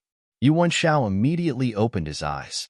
Seeing the gentle young master, he widened his eyes in alarm. Was it Susu? The mission enforcers couldn't be blamed for thinking it was Susu. Master Mo's image and temperament in addition to his amazing cultivation made him look like Boss Su. Tell me what you know or else I'll kill you right now. Master Mo looked down at Yuan Shao on the ground. His tone was cold. This tone didn't sound like Susu. Man. Maybe he wasn't a mission enforcer? Yuan Shao rolled his eyes and immediately revealed a cautious expression. Hero, we don't know anything. If you don't believe me, you can wake up my junior brother and ask him. We're just passing by without doing anything. You should be magnanimous. Just treat us like farts and let us go. Heh. Hearing Yuan Shao's words, Master Mo laughed lowly. I originally didn't want to use the soul-searching technique on you, but since you're not cooperating, don't blame me. As he spoke, Master Mo had already bent down, his slender fingers inching closer to Yuan Shao. Wait. Hearing Master Mo's words, Yuan Shao immediately panicked. What do you want to know? Clue. The clue you got after entering the mission world. As soon as young Master Mo finished speaking, Yuan Shao's face immediately turned pale, as expected of a mission enforcer. Plus, he was a serial killer. Actually, Master Mo only found out about the clue a few months ago. That time, he went to a valley to pick herbs and encountered a mission enforcer on the way. During their confrontation, the mission enforcer told Master Mo that he accidentally obtained a plot clue in order to survive. In the end, Master Mo naturally went back on his words and sent the mission enforcer to heaven. That's right. He had no principles at all. Forgive Master Mo for killing people cleanly. Even though he had killed 5 or 6 mission enforcers, this was the first time he found out that this mission world had hidden plots and main and side plots.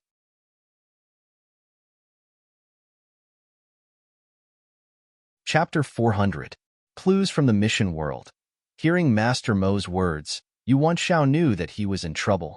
Nanny. If such a strong person wasn't Susu, then it must be Surue? Yuan Shao narrowed his eyes and smiled at Master Mo. You're Surue, right? Stop fooling around. We're on the same side. Saying this, Yuan Shao made a gesture. It was a very small gesture, but it was the secret code gesture in Susu's department. Only people in their department knew it. In principle, that should be the case. But seeing Yuan Shao's gesture, Master Mo's gaze turned colder. It seems like you don't want to live anymore. As he spoke, he raised his hand and lifted the defenseless Yuan Shao into the air. The poisoned Yuan Shao couldn't resist at all. Compared to Dong Qingxiu, he looked more miserable. Plus, he hadn't reached the nascent soul realm yet. He couldn't even detonate his body, and his nascent soul could leave his body. What a scam. Okay, you win. I'll talk. Okay? Yuan Shao looked at the person in front of him with a gloomy expression. Look, the pretty boy lying next to him is the male lead of this world, Hanyu. He has a heaven-defying magic treasure. I don't know what it is, but it has definitely merged with him. Others won't be able to covet it. He has a childhood sweetheart in the Greater One sect. This time, we were planning to go to the Greater One sect to see his childhood sweetheart, Li Ruoxue, on the way here, but in the end, we encountered this matter. It was really like following the male lead. Trouble would always be there. There was no way to stop it at all. Yuan Shao was regretting it. Nanny, he shouldn't have made such a scam decision. Great. The male lead was fine, and he was about to become cannon fodder. Male lead? Hanyu? Master Mo looked at the unconscious Hanyu. His innate bone was average, and his spiritual root was mottled and messy. People like him usually didn't have high comprehension abilities. Since he was chosen as the male lead, perhaps he had great perseverance and luck. But so what? Heh, male lead. Master Mo sneered in disdain. That's useless news. Because I only need to move my finger, and this world will have a different male lead. Yuan Shao was speechless. That was way too brutal, wasn't it? The male leader Darren hasn't done anything, yet you're going to ruin his life at the pinnacle. Speaking of which, why didn't I think of this before? It doesn't seem too difficult to change the male lead. At this moment, Yuan Shao felt gloomy about his own intelligence. All right, in that case, you can die in peace. Yuan Shao said, wait a minute, what's going on? You're not keeping your word. Before Yuan Shao could react, he felt a chill in his chest. As blood splattered, he saw a cold and heartless expression flash across the man's gentle face. Su Rue, just you wait. Ding. A gentle reminder. There are currently 18 mission enforcers alive in the mission world. Everyone, please continue to work hard. When this prompt flashed in the minds of the 18 mission enforcers, in the Lost Space headquarters, a certain man retreated from his connection cabin in an aggressive manner.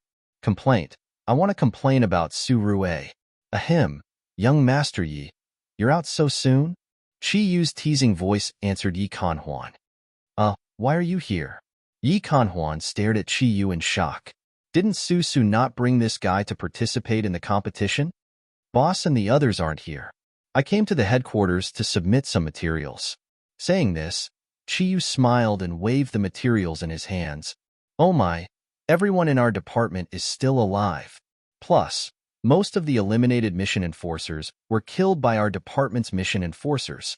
Sigh. It's so lonely being invincible. Invincible, my ass. Your department has 3 participants. 2 of them are perverts, and the remaining one is an experienced and prudent military advisor. Damn, can't you let me play around happily? Yi Kanhuan decided to go to the headquarters lounge and eat 2 bags of spicy gluten to calm down. Mission World, Xiang City, inside the relay station. When the system beep flashed, Su Wan suddenly opened her eyes. There were still 18 people. She remembered that there were over 30 mission enforcers when she was in Wanyao Mountain. But after a month, there were only 18 people. What did this mean? A fierce tiger came out of the mountains. That's right. They didn't come with good intentions. Su Wan immediately calmed down and adjusted her breathing. Of the 18 people, there were 17 more besides her. She hadn't encountered many people up until now. She didn't dare to rashly make a judgment on suspected mission enforcers. In this cultivation world where the strong preyed on the weak, you must have absolute strength if you want to kill everyone. Cultivation and background were Su Wan's weaknesses. How could he quickly improve his cultivation without arousing the suspicion of others? There must be a way. There must be a shortcut. Su Wan told herself to calm down. This wasn't the first time she experienced adversity like this. There must be a way to counterattack. Room 98 of the relay station. When Su Wan woke up, Yicheng in room 98 also opened his eyes. There were 17 more. No, excluding his colleagues from his department, there were 15 more mission enforcers. It was much faster than he had expected. But the fewer mission enforcers left, the harder it was to be discovered. Yicheng had predicted this. He knew that mission enforcers who could keep their composure knew how to lie low.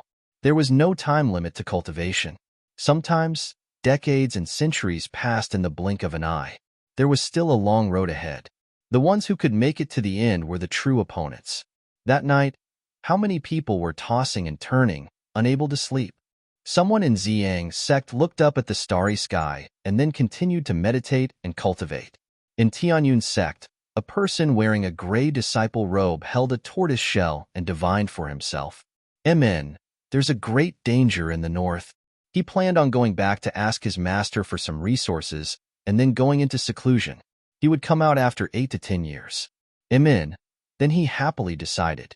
In Daki's sect, because he was distracted, the magic weapon that he had refined for 7 days and 7 nights was destroyed. But that person didn't feel heartache. He just stared blankly at a certain place with a complicated gaze. There were a lot of similar situations. The dozen or so people scattered across Songyue mainland all had different feelings, but they all knew the same thing. They knew that from now on, they might have to fight alone. Would there be companions among the remaining dozen or so people? Although the code words of each department were complicated, they could still be imitated and learned. Therefore, even if they met a companion, could they be sure that they were real? Don't trust anyone. Don't give yourself away. Don't let anyone find you or suspect you. The first person to give himself away, the first person to be found, would die. Now, it was time to test everyone's true strength. Bad background? Don't worry. As long as you can hide from others, you'll have a lot of time to cultivate. Bad background? Don't worry. As long as you can display shocking talent, you'll be taken in by a first-rank sect. Bad background and talent? Don't worry. The mission world was alive. Other than a dozen mission enforcers, there were tens of thousands of cultivators on the mainland who weren't just decorations.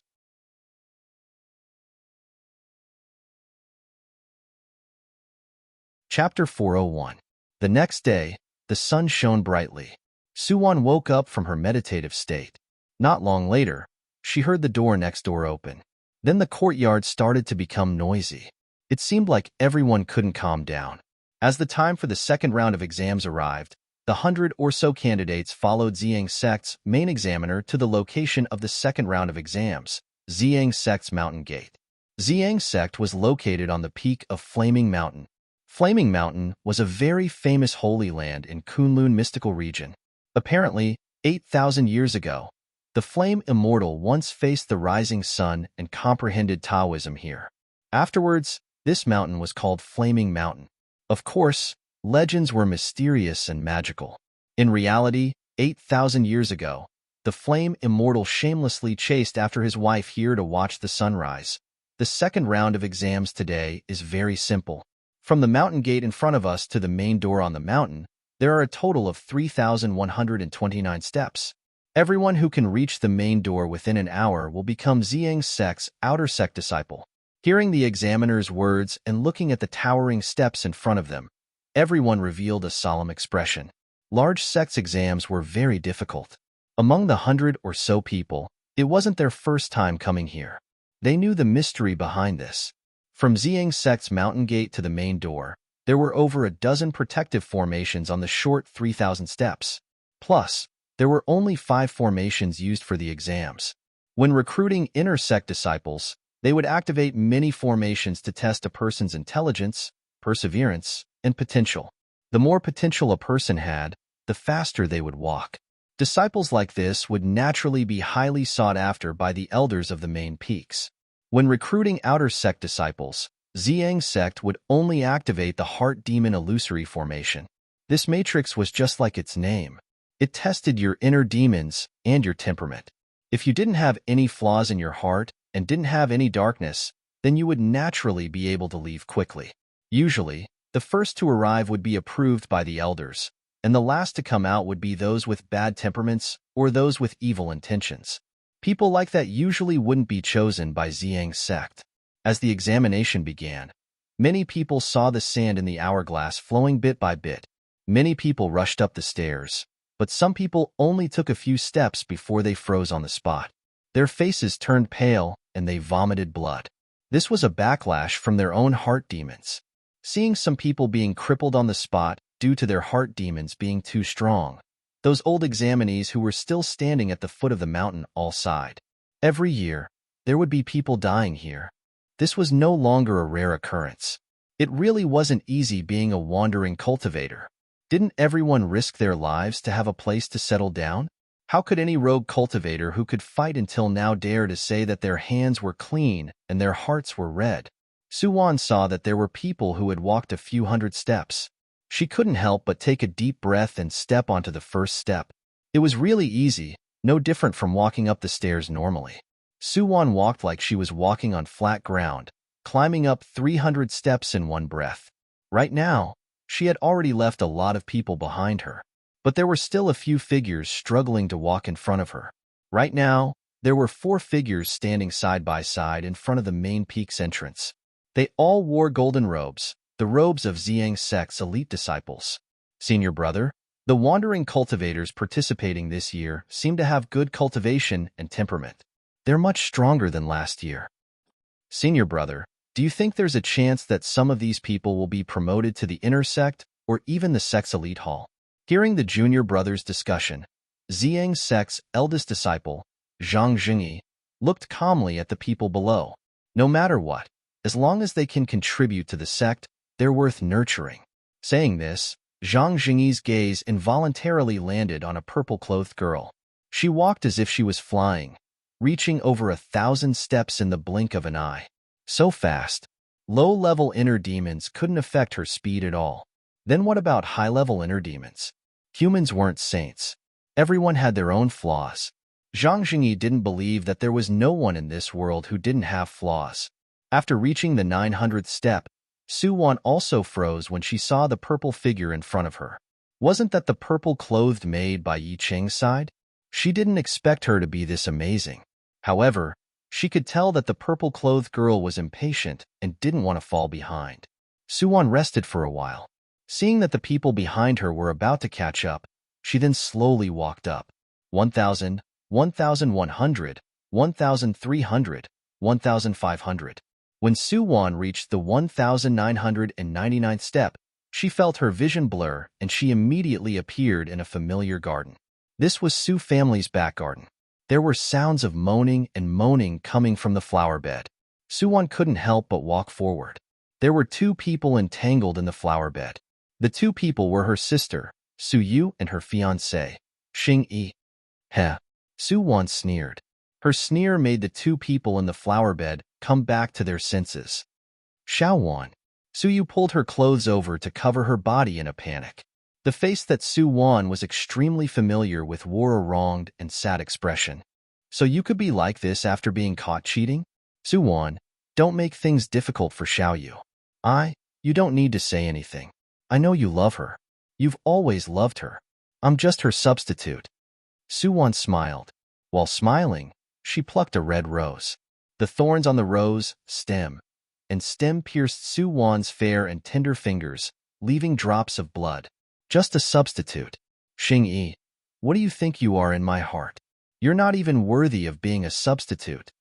Saying this, Su-won waved her hand and rose petals fell. Everything in front of her shattered. Su-won walked up the 2,000th step without hesitation. After the 2,000th step, Su-won walked really slowly. She couldn't even see many people around her. There were only two figures in front of her. One was still that purple figure. She stopped at the 2,500th step, seemingly unable to move forward. As for the other person who was far ahead, Su-won could only see his back. Judging from his back, it should be a man. Could it be Yi Cheng? Su-won kept feeling that Yi Cheng carried a mysterious aura, a dangerous and mysterious aura. She calmed herself down and continued walking forward. When she reached the 2,500th step, Su-won felt a pain in her head and then flames filled the sky. No matter if it was the Qin family or the Su family, they had nowhere to run. They all cried in panic. They all died. They shouldn't be alive. This is the wedding present I prepared for you. The most extravagant fireworks in history. Li Fei, do you like it? Su-won heard a cold female voice. She turned around to see herself wearing a white bridesmaid attire standing in front of a man with a smile. Xiao-won, do you know what you're doing? Pity flickered through Li Fei's gentle and elegant face. You've destroyed everything. This world will also collapse. Su-won, no one can survive. This is my wish.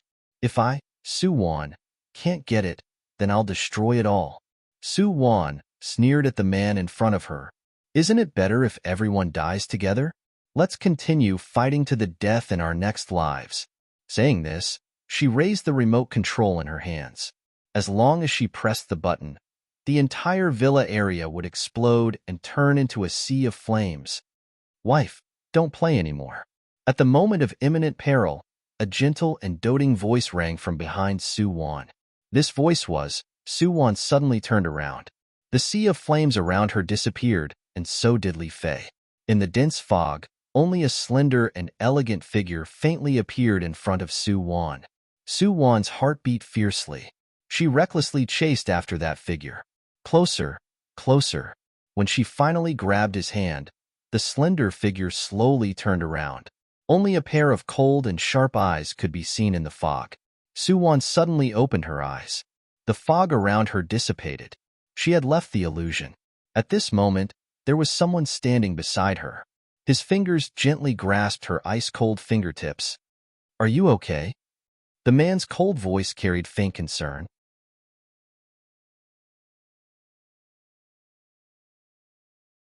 Chapter 402. No, nothing. Su-won answered Yi Cheng's question while retracting her fingers as if she got electrocuted. Yi Cheng smiled calmly. That's good. I saw that you weren't in a good mood when I came over, so I was a bit presumptuous. Miss Xiaoqing, please don't mind. Su-won lowered her eyes. Her heart wasn't calm right now. That figure, those eyes, that voice. Just who was it? She clearly didn't remember that person, but her heart told her that she should remember and not forget. Even if she died, she shouldn't forget. That was the person and memory she couldn't forget. Could it be that my memory was sealed? Su-won's gaze flickered. That's right. This wasn't rare among mission enforcers because there were many mission enforcers in the lost time space. They were divided into many different departments. So, the person in her memory was also a mission enforcer? Plus, he must have participated in this trial too. Otherwise, her memory wouldn't have been sealed. In that case, was his memory also sealed? Was he still alive? Su-won thought of many things in an instant. When she looked up again, she noticed that Yi-chung was still standing by her side. How about we walk together? His tone was neither too fast nor too slow, but it made it impossible for anyone to refuse. Okay, Su-won nodded. Therefore, the two walked up shoulder to shoulder. When they reached the 3,000 steps, Su-won didn't enter the illusion again. Yi-cheng's expression didn't change either. It seemed that in the final test, her heart and his were both flawless. Kinship, love, friendship. Su-won only entered the first and second level of the illusion. She didn't experience the third level, because she had never been betrayed by her friends. In the past, she didn't have friends, but now, Su-won couldn't help but smile. Now, no matter if it was the lost time space or the mission world, she had friends. She was no longer the Miss Su who lived in her own world and was hostile towards everything. Who changed her? Who was she willing to change for? Su-won lowered her gaze and took the last step. I will find you. Definitely. Su-won and Yi-chung practically landed at the same time. The two were tied for third place. Ziyi was a bit earlier than the two, and the other was a tall man. Young master. Ziyi nodded at Yi-chung. She was only delayed by the second illusion. Everything else went smoothly. Actually, Ziyi had been secretly observing Yi-chung. According to her memory, Yi-chung was a cold-blooded and emotionless person who didn't know what love was, so he wouldn't have any flaws. But Yi-chung also stopped at the second illusion formation. Although it was only for a short moment, Violet Knight still noticed. Could it be? Yi-chung was also a mission enforcer? Ziyi didn't dare to jump to conclusions, nor could she act recklessly.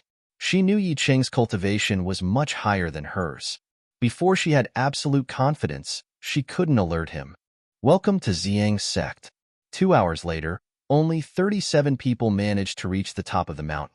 According to the rules of previous years, the top 5 would directly become outer court deacons, while the rest would become ordinary outer court disciples. Xiang's sect's outer court disciples and deacons had their own residences. Although it couldn't compare to the inner court disciples' residences, it was still a decent place to stay. At least, the courtyard was filled with flowers and plants and had abundant spiritual influence. Plus, it was very quiet, suitable for cultivation. According to the sect's rules, everyone had to change into a black outer court disciples' uniform after entering the sect. Every month, they could go to the sect's hall to collect their monthly supplies. When they weren't on duty, they could also take turns to listen to the elders' lectures. It could be said that Xiang's sect was the most tolerant sect towards these wandering cultivators. Su-won collected her uniform and sect token and then followed the senior disciple to Wuxiao Peak where the outer court disciples lived. Her residence was in the middle of a row of deacons' rooms. It was a decent location. Zi lived in the courtyard to her left, and Yi-chung naturally lived in the courtyard to her right. Towards her two new neighbors, Su-won could only chuckle. These two people were not easy to deal with, and now he was going to live under their surveillance? Okay. Anyway, we're here to hide from the world and cultivate. After entering the sect, Su-won began her true cultivation life in the sect. Every night, she would meditate and cultivate. Every day, in addition to completing her own work, she would go to the main peak's teaching location to listen to the lectures of those powerful people with high cultivations. Time passed by unknowingly, and Su-won's cultivation improved day by day. At this moment, two white figures, one big and one small, were standing at the foot of the Purple Cloud sect's flaming sun mountain.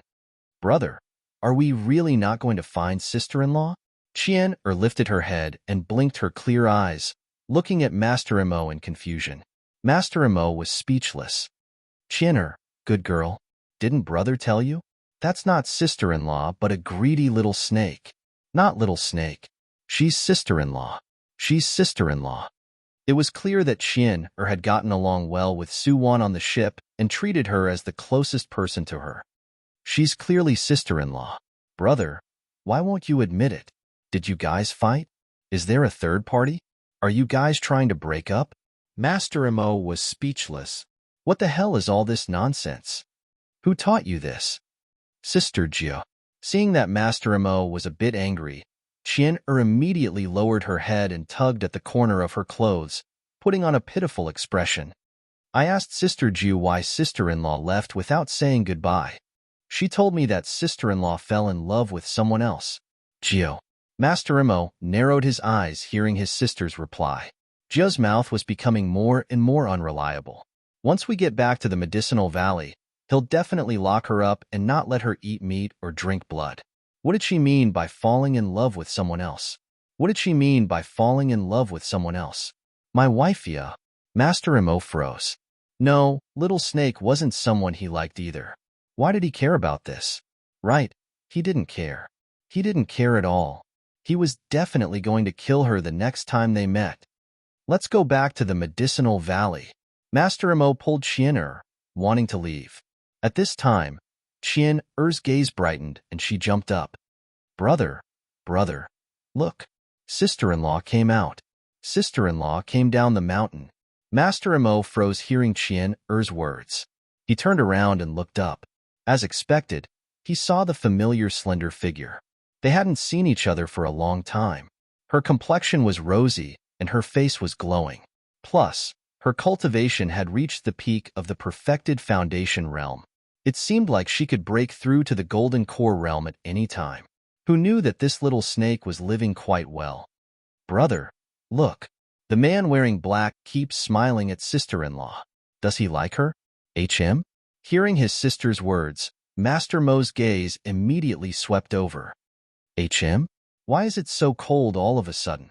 The innocent Ziyang sect's outer sect disciple, Dong Xiaoyang, looked around for a long time and then turned his head and smiled at Su-won. Deacon Qing, you have to take care of this younger brother during this mission. Saying that, he smilingly stuffed a piece of spirit stone into Su-won's pocket. Su-won was speechless.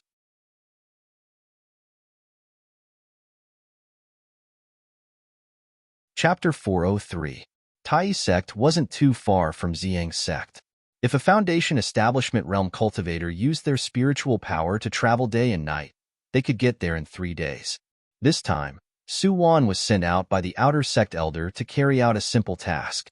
Plus, they didn't need to give anything too valuable. It was just a wedding gift that an elder from Ziyang sect wanted to give to his martial nephew. Speaking of Tai sect, it had a deep relationship with Ziyang sect. The ancestors of the two sects were said to be brothers from the same sect. It was just that one was obsessed with sword cultivation, while the other was skilled in talismans and formations. Later on, the two established their own sections. That was how Ziyang sect came to be and Tai sect came to be. Because Su-won had always lived in seclusion in the sect, and her appearance was also very indifferent, the outer sect disciples under her, other than Dong Xiaoyang who was very familiar with them, the others were a bit afraid of her. Along the way, the 10 people kept moving forward in silence and did not encounter any danger. What Su-won didn't know was that there were 2 figures behind them, following them like shadows. Brother.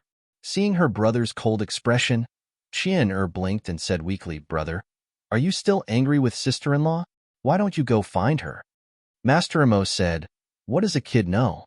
He was afraid that if he touched her, he wouldn't be able to resist the urge to kill her. Cough. Okay.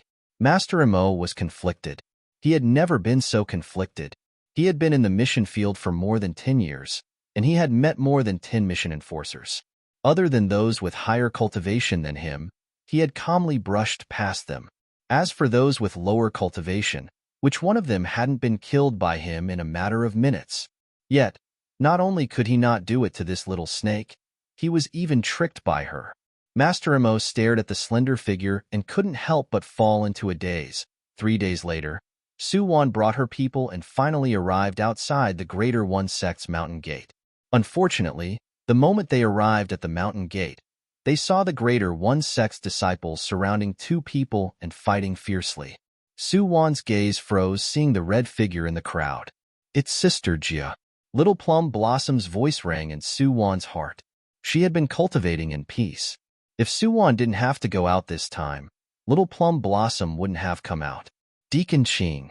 The people behind them naturally saw the situation in front of them. Dong Xiaoyang couldn't help but lean on Su-won's side and softly asked, "Those two people seem to have high cultivations. Deacon Qing, can we pretend not to see them?" Su-won. Just how afraid of death are you? Kiss. Little snake. No, little green. Little Qing, come and save me. Before Su-won could respond to Dong Xiaoyang, Jia, who was surrounded, cried for help. Su-won. Sure enough, one shouldn't be afraid of a godlike opponent, but one should be afraid of a pig-like teammate. Why don't you just wait for me to go easy on you? Why did you have to call me? Am I on now? What about on top? Or should he go up? Fuck. Let's go. Of course, this was for the sake of the male leader Darren, not for the man-eating flower. That's right, the one being attacked with Ju was the male lead we hadn't seen in a long time, Hanyu.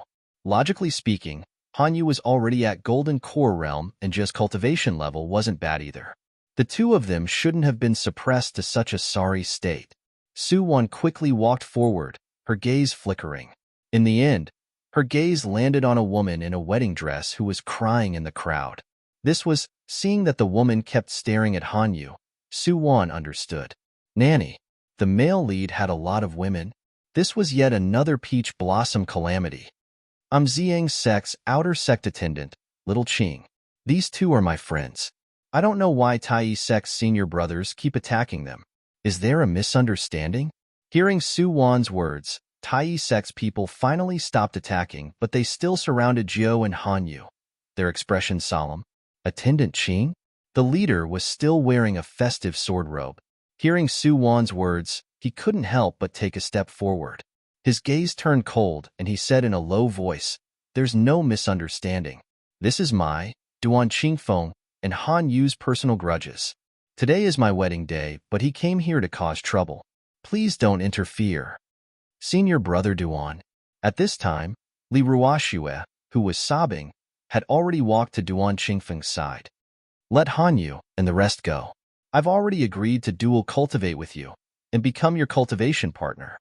Why do you keep making things difficult for them? Schwer, don't agree to him. I have a way to help you." Ouch. Hanyu still wanted to say something, but Ju suddenly jumped up and gave him a knock. "You what? I told you to mind your own business. Humans are so troublesome. What does it have to do with you?" Hanyu was speechless. "How is this my business? Ruoshue's matter is my matter. Plus, didn't you notice that she doesn't want to marry him at all?" Hanyu hesitated before arguing. He and Li Ruoxue were playmates. Seeing his playmate go through something like this, Hanyu knew that he couldn't just stand by and watch. Hearing Su-won and Hanyu's conversation, Su-won's gaze flickered. Did she encounter the main plot? Could Li Ruoxue be the female lead? While Su-won was thinking, Li Ruoxue suddenly pulled out her sword and placed it on her neck. "Duan Qingfeng, let them go. Otherwise, I'll immediately die in front of you." Su-won was speechless. So this was popular in the cultivation world too. Cry, throw a tantrum, and cut one's neck. Duan Qingfeng's gaze turned gloomier. "You're actually willing to die for him?" While Duan Qingfeng and Li Ruoxue were looking at each other affectionately, Su-won immediately signaled Jiu with her eyes.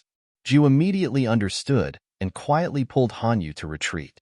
Hanyu, who was dumbfounded by Li Ruoxue's actions, froze on the spot. He only came back to his senses when Jiu pulled him to retreat. He broke free from Jiu's hand and shouted, "Ruoxue, don't do anything stupid."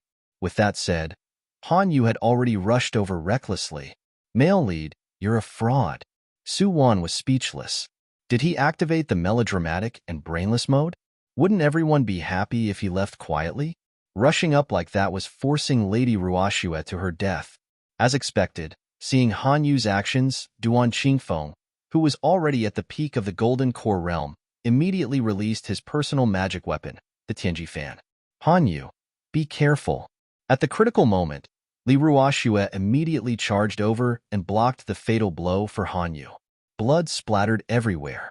The bride wearing the red wedding dress smiled and fell into Han Yu's arms. The young boy from before had finally grown into a young elite who could take charge of his own affairs. Furthermore, he had also realized his dream of cultivating to become an immortal. Unfortunately, she could no longer accompany him down this path. Li Ruoxue looked at the red sky and closed her eyes with a smile. Duan Qingfeng, the male lead, who was enraged because of his childhood sweetheart's death, looked at Duan Qingfeng with a ruthless expression. He was clearly planning on using a big move. Su Wan immediately raised her hand, gesturing for the people behind her to retreat. She was also cautious. Brother, sister-in-law is in danger. Hurry and go save her. Qian who had been following Su Wan's group, naturally saw Han Yu and Duan Qingfeng's duel. She looked nervously at her brother. What danger? She'll be fine as long as she doesn't meddle in other people's business. Master Mo's expression was indifferent, but he couldn't help but stare at Su Wan's back. This little snake didn't have the personality to meddle in other people's business. Why did she meddle in Han Yu's business? Could it be that she also knew Han Yu's identity and wanted to suck up to the male lead like Yi Kanhuan? Thinking of this, Master Mo felt inexplicably unhappy. Ju was speechless. You're tuning in to the Romance Rendezvous YouTube channel. We're so grateful for your support, and don't forget to subscribe to join us on this incredible journey through captivating stories. Your generosity through donations truly makes a world of difference, as it's the primary source of revenue that allows me to expand and enhance this channel for you. Thank you from the bottom of my heart for being a part of this adventure.